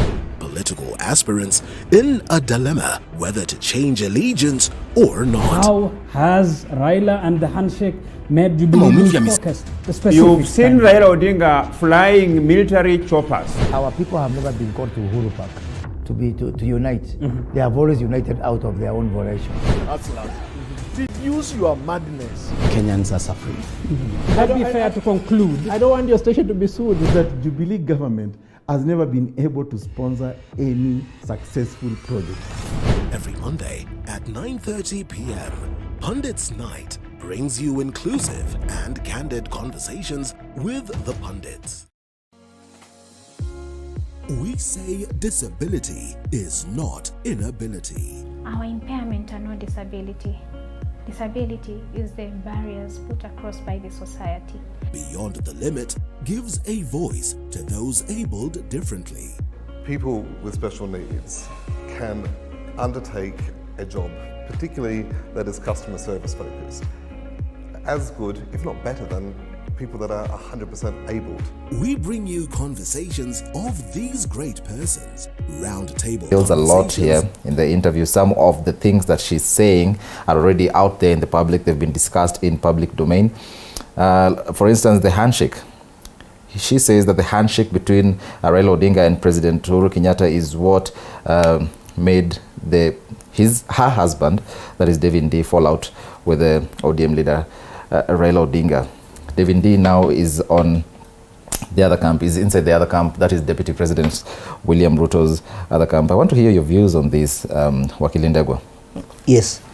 In my view, of course, we know that Mwende is vying for a seat in Kiambu, and we must understand that the background upon which he is seeking to run is a Kiambu that has been swelled and poisoned by the current regime. So she might want to do anything that discredits the government that she has previously served, as that is the actual mantra and narrative of the current agents of deceit. She's not here to defend her. You can't call them agents of deceit. I'm saying the current. I'm not calling Mwende. Oh, okay. The current mantra is one that I'm calling the agents of deceit. Exactly, and they're also not here. So, but go ahead. Yeah, they have an opportunity to respond. You know, we have the right to self-expression. Now, when she says that what broke the camel's back between her husband and Honorable Raila Odinga was about the handshake that Honorable Raila went to meet the president without having to tell and to expose this to the other NASA partners. In my view, it appears to be very selfish because there's no way the president would have involved the entire government in exposing what is happening behind curtains. Because if the president was to do so, it would have brought a lot of bottlenecks. And also believes for Raila Odinga to have done the same would have actually made it difficult for them to have a handshake. In my view, any person who is objective enough should be asking him or herself, what did we reap? What did the country reap out of this handshake? Was it a sacrifice that was worth taking? In my view, yes, it was, because the country stabilized. For the last 30 years since multi-party democracy, this is the only time that a president has been able to run a quiet and a noise-free administration. So in my view, the handshake was God-sent. The handshake came with the goodies that had been promised through the constitutional amendments that are voted. So in my view, to say that her husband ought to have been consulted, it's much more than failing to speak the truth. So the other thing that she says in her interview is that she was frustrated in trying to put into place a credible voters register that would have ensured there will be no vote rigging. So in my view, she should have made those proposals to Parliament. We have not seen any bill that was proposed in Parliament for that effect.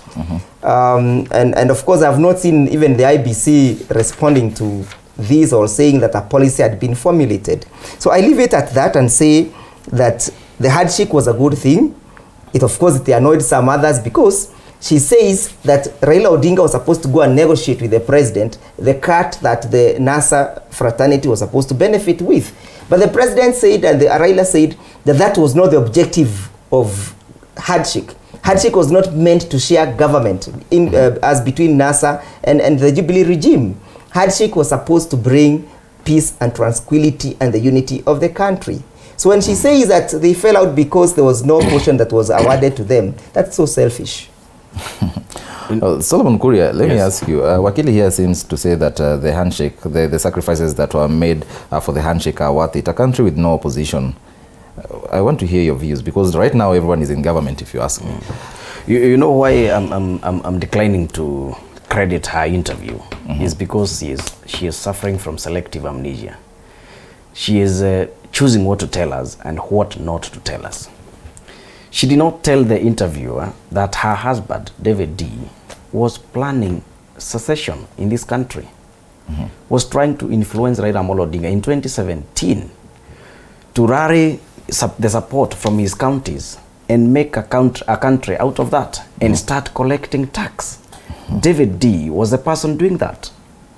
So would Raila really support that, having fought, you know, his father having fought for the independence of this country, him having fought for the second liberation, the new constitution, only to have 10 counties forming a nation? That is what David D really wanted. Together with Miguna. That one she did not tell whoever was interviewing her. That's why I'm saying it is selective amnesia. Coming to the handshake, the people who are running for presidency were only two. And that is Uhuru Kenyatta and Raila Odinga. They did not require any form of permission from anyone to go and shake hands. In fact, they are the ones who know the kind of thing they were getting into. Uhuru Kenyatta had about 8 million votes.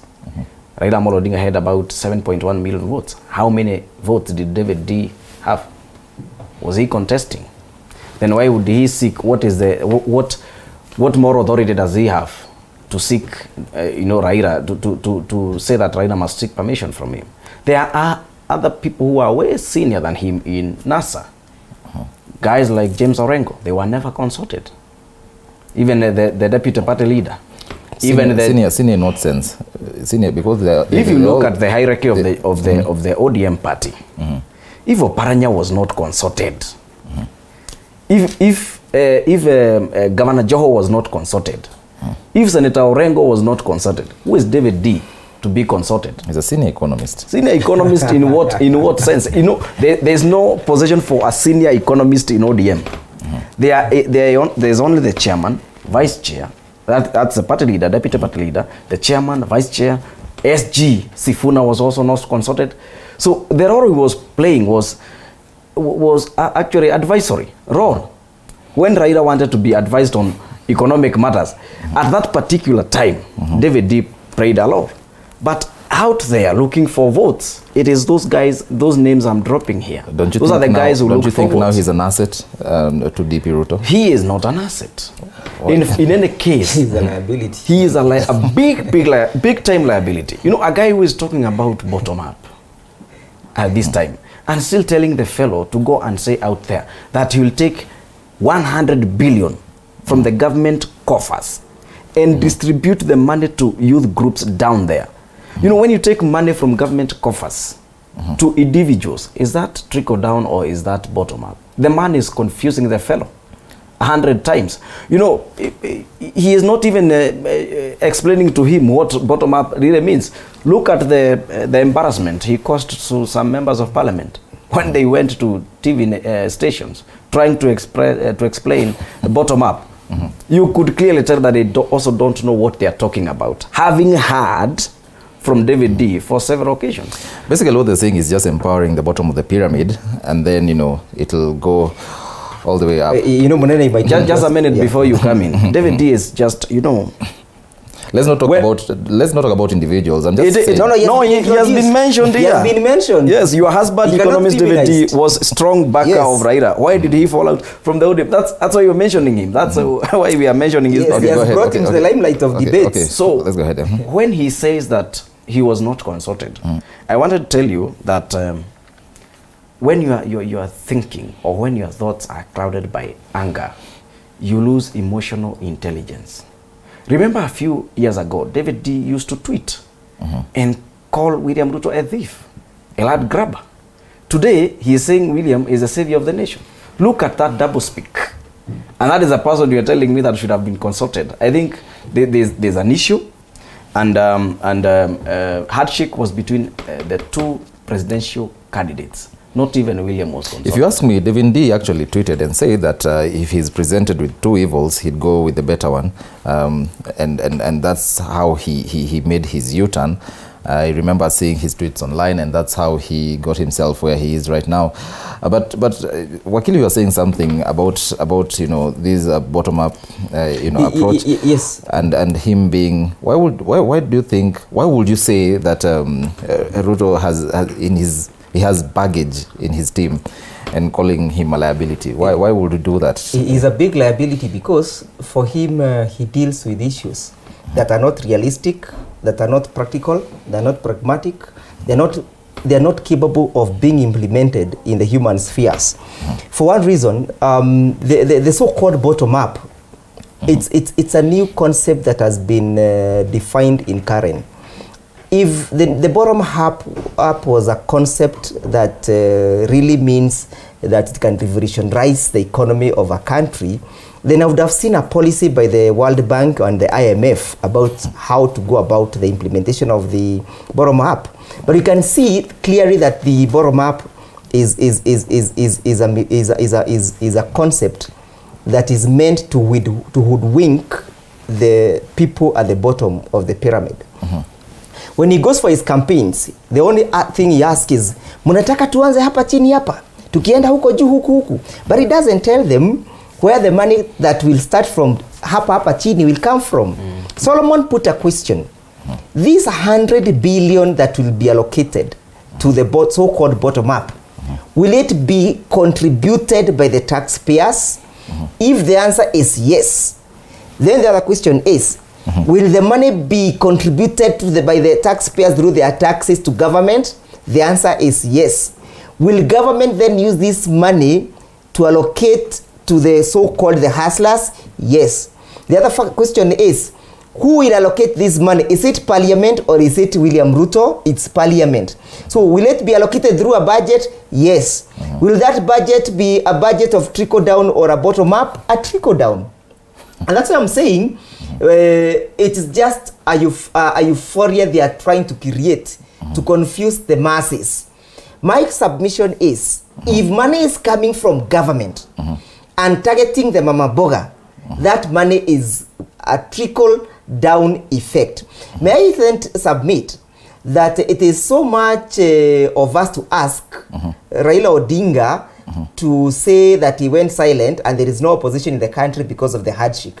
There can never be such a deceit of the highest order such as that one. If you look at our constitutional framework, our constitution does not appreciate the position of an opposition in parliament. it has only created two organs in parliament. The first organ is the majority, the majority side, and the minority side.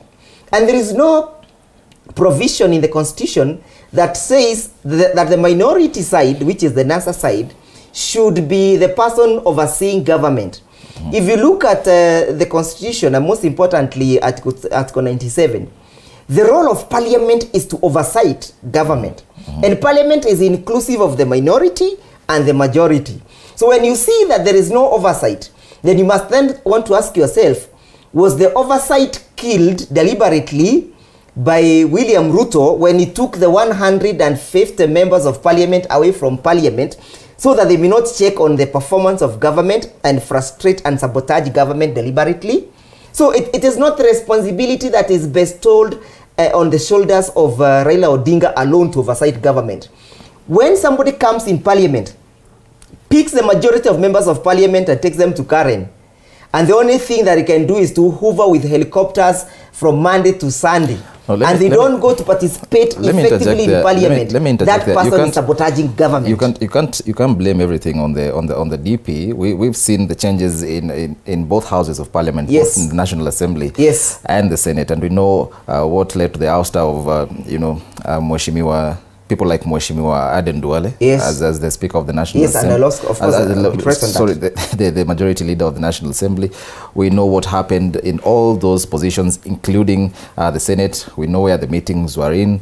So if it's oversight, if you're saying it's about killing oversight, then one would want to think that both the President and the Deputy President have contributed in this. You see, the standing orders and the Jubilee Constitution does not clearly say that the position of the majority leader can only be held by Aden Duale or Murkomen.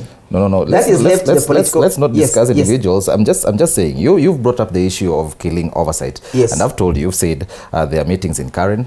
We've seen meetings in Karen. And I've told you we know where the other meeting that led to the changes of the parliamentary leadership happened. And that's why I'm telling you. If you're talking about killing oversight, then both the president and his deputy are responsible. The only thing that happened, wherever it happened, was just to change the leadership of the majority, the minority, the chief whip, and the committees. Because the constitution, the party constitution allows them to do those arrangements, and also the parliamentary standing orders allows them. But you might want to ask yourself, why was that done? It was done because the majority of the members of Jubilee who were elected through the Jubilee were held hostage by a particular presidential candidate who was seeking to outmaneuver the existing regime. So there is no way you could still proceed to say that a person who no longer believes in the ideology of the party should continue leading that party in parliament.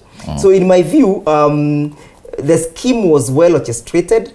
The roadmap was well drawn even during the times of the Jubilee nominations. It's only us who never knew the wider scheme and the scheme of things. Okay, so I think enough of politics now, and I want to come back to you, Wakili. There's a very interesting story here on page 3 of the Daily Nation. I don't know if my director can project that on the screen. This is a matters law.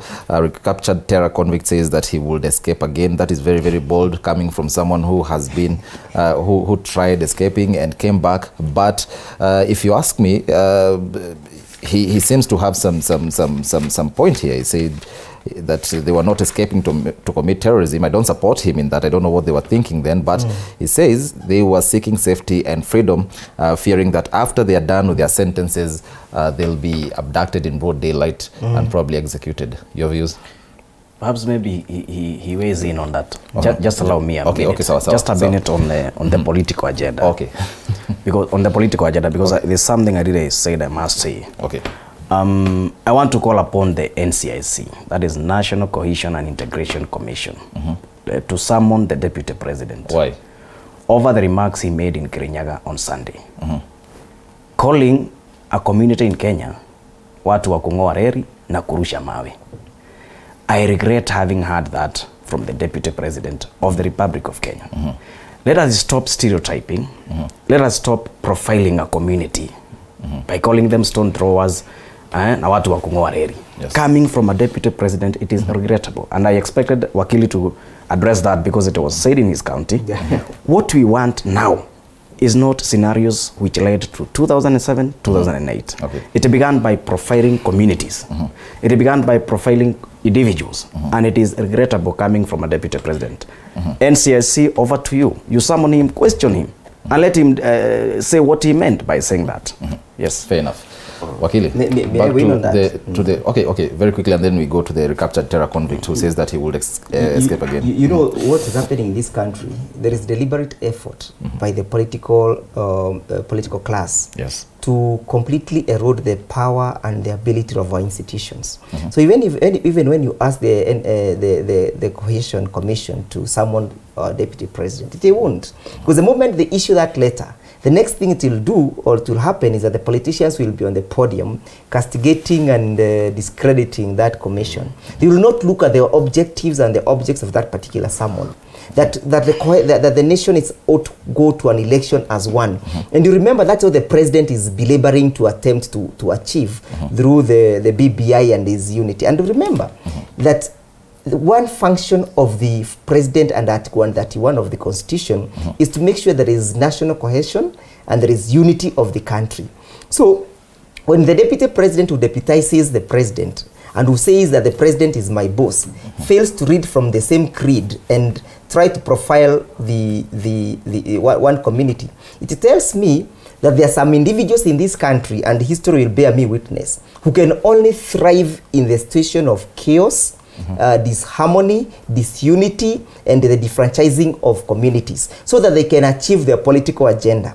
I may say then that I believe the CIC will have a serious task if they are going to succeed in taming the William Ruto, because the statements that he is making will plug this country into serious problems. Remember in 2007 there was Ngoa Hizi Kwekwe, Ngoa Hizi Madoadoa. That Madoadoa was ngoad. We remember. Let's refrain from statements that will cause fire in this country. We do not want a repeat of the Kiambaa Church massacre. Okay, so on the issues of the escapees, well, it's a very bold statement for them to make. It shows that they are not remorseful. But then he also makes and says, there is no need of finishing your jail term only to be handed over to the anti-terrorism police for execution. Remember a guy called Ibwire. He was released from prison. He served his lawful sentence. And then the guy just went missing. I believe terrorism is a very fluid and a very, very unconventional war that the world is fighting all over. But we also believe that one reason why there is incarceration and imprisonment is to make sure that there is reforms, that this individual undergoes a process of reform and he changes into a good person. The question then is it then that our prisons are not doing enough such that even a person like in the caliber of Bwire would go missing immediately is released from prison. So we must also be able to give confidence to the convictees that upon serving their sentence, they will be guaranteed of their liberties, their freedoms, their right to life, and their right to live in a country that is free. So in my view, we need to give confidence to these individuals that upon finishing their jail term, they'll have a proper integration mechanism into the society, because that is what is lacking, and that's what is causing these fears. As to say that they're going to escape again, I think that was a reckless statement, because it shows that it's not remorseful. They are not remorseful. But why are they escaping? Is it that our jails are not conducive for human habitant? Or what is the problem? You remember, we had a lot of prison reforms with President Kibaki and his Vice President Awori. So we want to see a feedback mechanism of how far did we engage and did we go with these prison reforms, and our prisons being effective enough so as to change the character of individuals. Okay, so Akuria, very briefly. I want to first say that these are guys who really have nothing to lose. They feel like they have lost it all. So such a statement is expected from them. But I want to challenge the prison department in this country. You cannot be jailing a terrorist together with a chicken thief, together with a petty of, offenders. It is wrong. There's a jail in the US called Guantanamo Bay, where those criminals are taken. It's in Cuba. Yes. But I know it's regulated from the US. Yes. So those kind of criminals are taken there. And there is a reason for them not to interact with these are the kind of prisoners. It is a high time, since terrorism is a challenge in this country. Yes. If these people were even able to get out of prison, you do not know how they are influencing the other prisoners. You remember, the minimum jail term they can get is life imprisonment. So they will be there with some prisoners who will come out at some point. You do not know the influence they are going to give to them. Okay. You do not know the kind of knowledge they will transfer to them on matters terrorism. So these are people who should be jailed in their own specific jail as terrorists, not as normal citizens. Yes. Remember, you can text us on 22047. We want to get your feedback on what we are discussing about here. I can see a text here from a viewer, and this goes to you, Wakili. I think it's in regards to what we were discussing earlier about what you call judiciary activism. Yes. So he says, Munene, you're sitting next to a judicial officer who sees no fault in a government official disregarding court orders. In fact, he blames the judiciary for the animosity between the two arms. That is a man who can't be trusted. That's the viewer, not me. No, I have no problem with that view, as long as it does not fetter my ability to communicate my opinions in an objective manner. Because if you look at the issues of Kinoti, and it's actually captured in the papers, and you look at the wars that has been existing between the office of the DCI and the office of the DPP. Previously, at the early stages of the case, the lawyers for the DPP were the ones who were representing DCI Kinoti in court, in this contempt of court proceedings. Yeah. So what happened is, Kinoti realized that he's not getting proper representation from the office of the DPP because of their wars.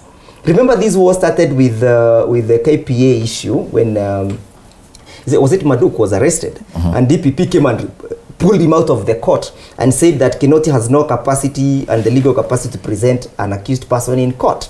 So these two offices have been at war with each other, and that is why you can see that we have not been able to achieve much on the war against corruption, because whenever Kinoti investigates, he stops at the investigation, finds that there is credible information for purposes of prosecution, but the person who is able to take over the prosecution processes stops and fails at that. And DPP, a good example... The DPP has been complaining about, what he calls shoddy investigation. Sometimes he says the evidence that has been adduced in court is not enough. That is where the bone of contention is. It's not basically about who should do what, but the DPP has been asking for sufficient evidence before he prosecutes the cases. You see, there is nobody who can be as deceitful as the office of the the DPP at this instance. Because before you present an accused person or a suspect in court, the DCI means that the DCI has done its part, collected all the evidence, forwarded the file to you for approval. At that particular time when you are approving and deciding to charge an individual, were you not able to evaluate the credibility and the probative value of that evidence before you present? Why are you then saying that there was no evidence after the case collapses and you are the one who was prosecuting? To me, Kinoti's wars should be seen from a broader perspective, that it is a continued sabotage of government's policy on corruption by individuals who are also in government. Remember, there are 4 petitions that have been brought as against the office of the DPP. Some of them are actually pending before the Public Service Commission. And if you look at the evidence being brought before these commission, they're overwhelming. I saw the other day on Citizen TV that the DPP has refused to prosecute individuals who are accused of having embezzled the Direct Line funds. And then the directors of Direct Line and the individuals have to take the responsibility of initiating a private prosecution. Why? Because of the ineptness of the DPP's office. So we have two failures in this category. We have a very, very inept office of the Attorney General and an office of the DPP that prosecutes on prompted individuals and fails to prosecute on others. For example, if I want to go even regional, we have seen governors from other regions being prosecuted. But there are some governors from other regions who are never prosecuted. For example, I've never seen a governor from the northeastern being prosecuted. Why? Is it that they don't steal? Is it that they are saints? And yet we can still see there is embezzlement. So Kinoti's war must be read in the light of his feudals with the DPP, that the DPP himself is the one who is setting up Kinoti for failure. And I would not even shy away from saying so. And then Wakili even before you I think Solomon had an issue. Solomon, before you support or you issue your rejoinder here. Yes. I want to bring you up to speed with the latest one. The latest case that the DCI has been handling, and that is in regard of the FKF president, who now will know his fate after objecting to a 38 million shilling graft charge. Yes. So Mwendo is arrested. The court sets him free because of the same issue you're talking about here, about lack of sufficient evidence, and then now he's rearrested again as an afterthought. Me or Solomon? Solomon. Okay. Go ahead. Yeah. Before I come now to that, let me also say, is the offense which Kinoti has committed punishable through a fine? Can he be fined? Is contempt of court such a serious crime that it cannot be fined? Why are the judges not focusing on the fine that he should pay, and they're focusing on sending him to jail just to overcrowd our prisons?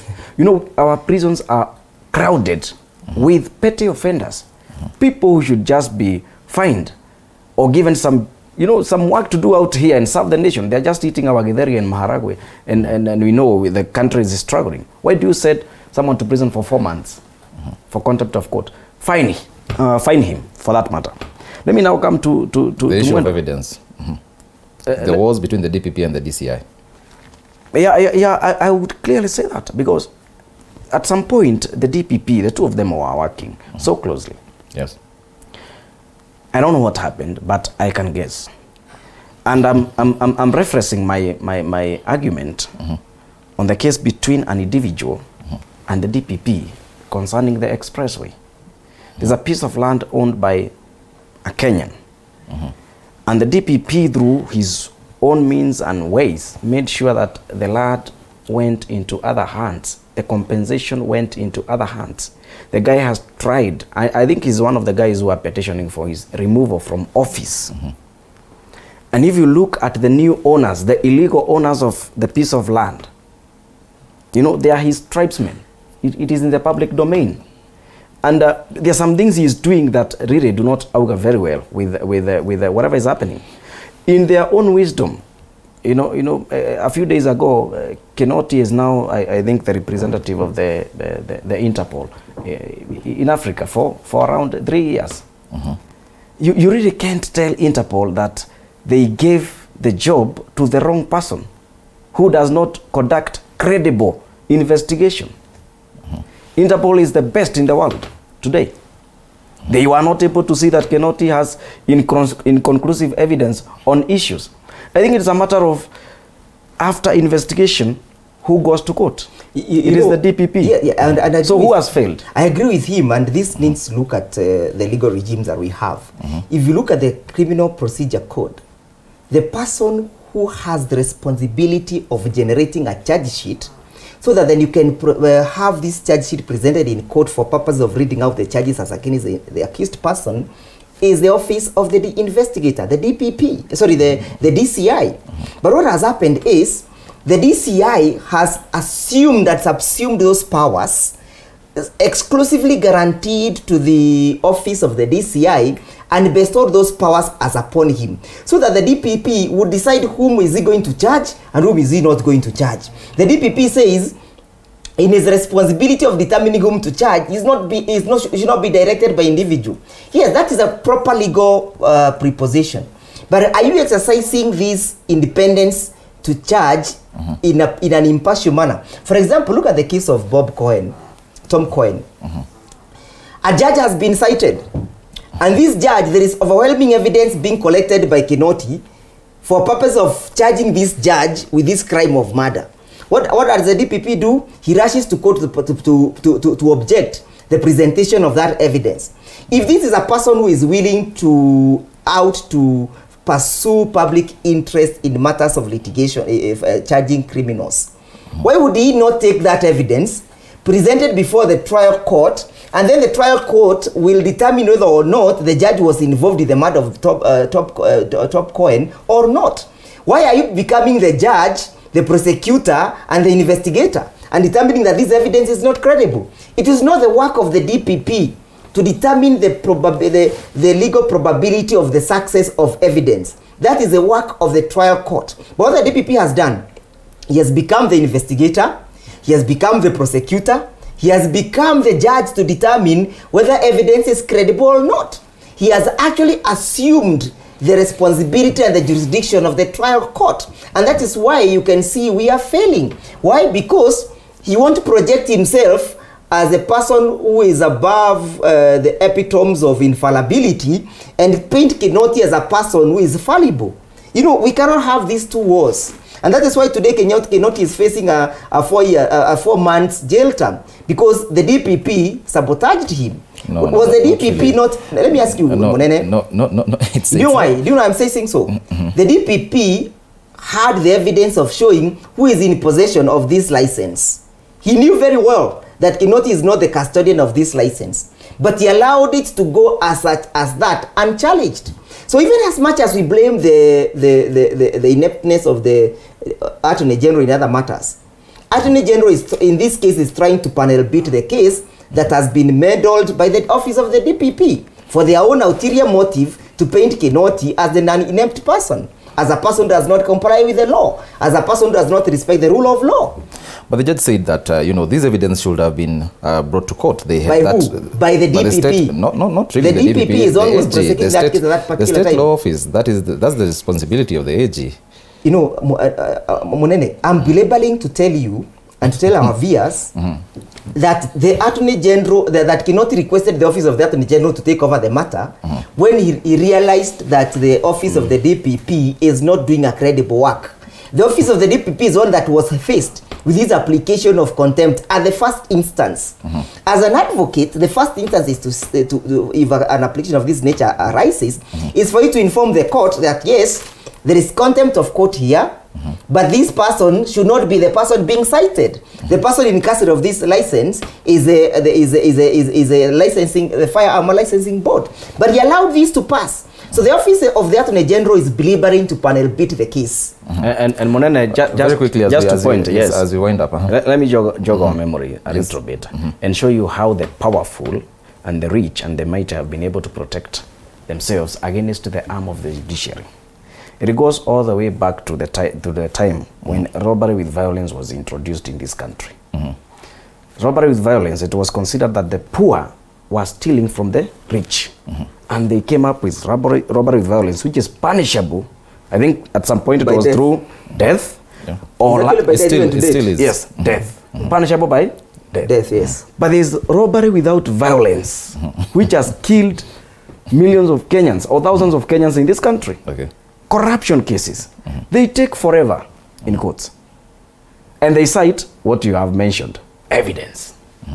So who's to blame? Just a minute. But when it is a case involving a poor Kenyan, a chicken thief, who eats a cat, a guy who killed a cat and made some motura out of it, I think he has already served his 7 years in prison and he is out.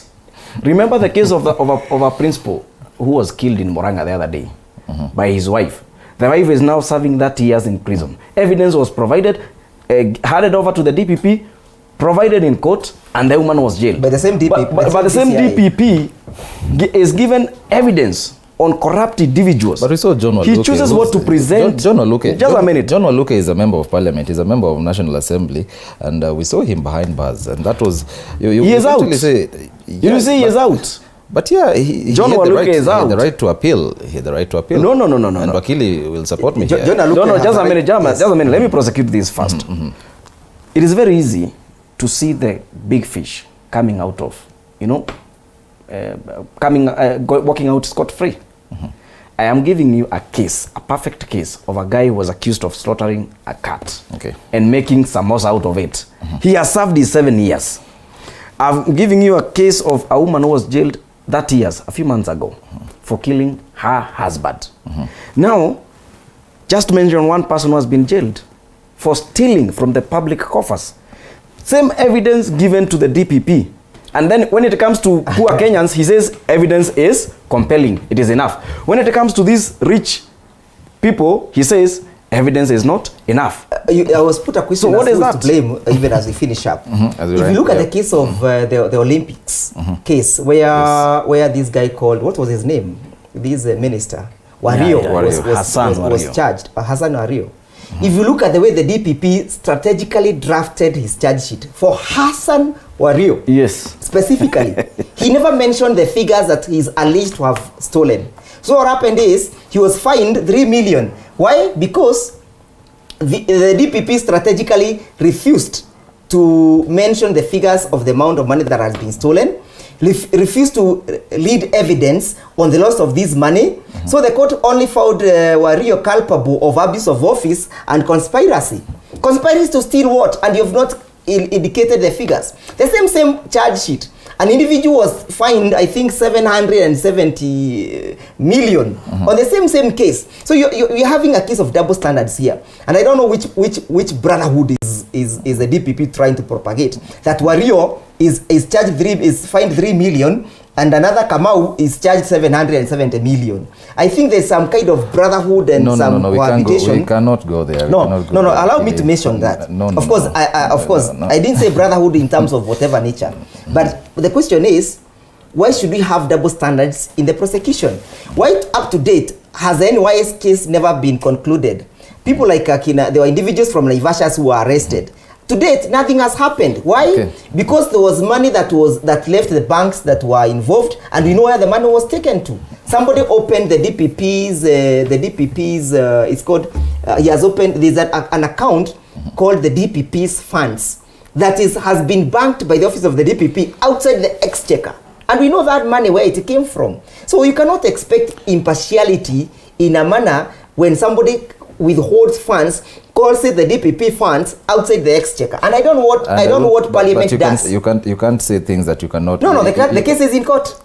Nani attempted to bring that case. The case is in court. There are those funds. Okay, but you can't prove that it is called the DPP's. Only funds. That you never told me to bring the evidence.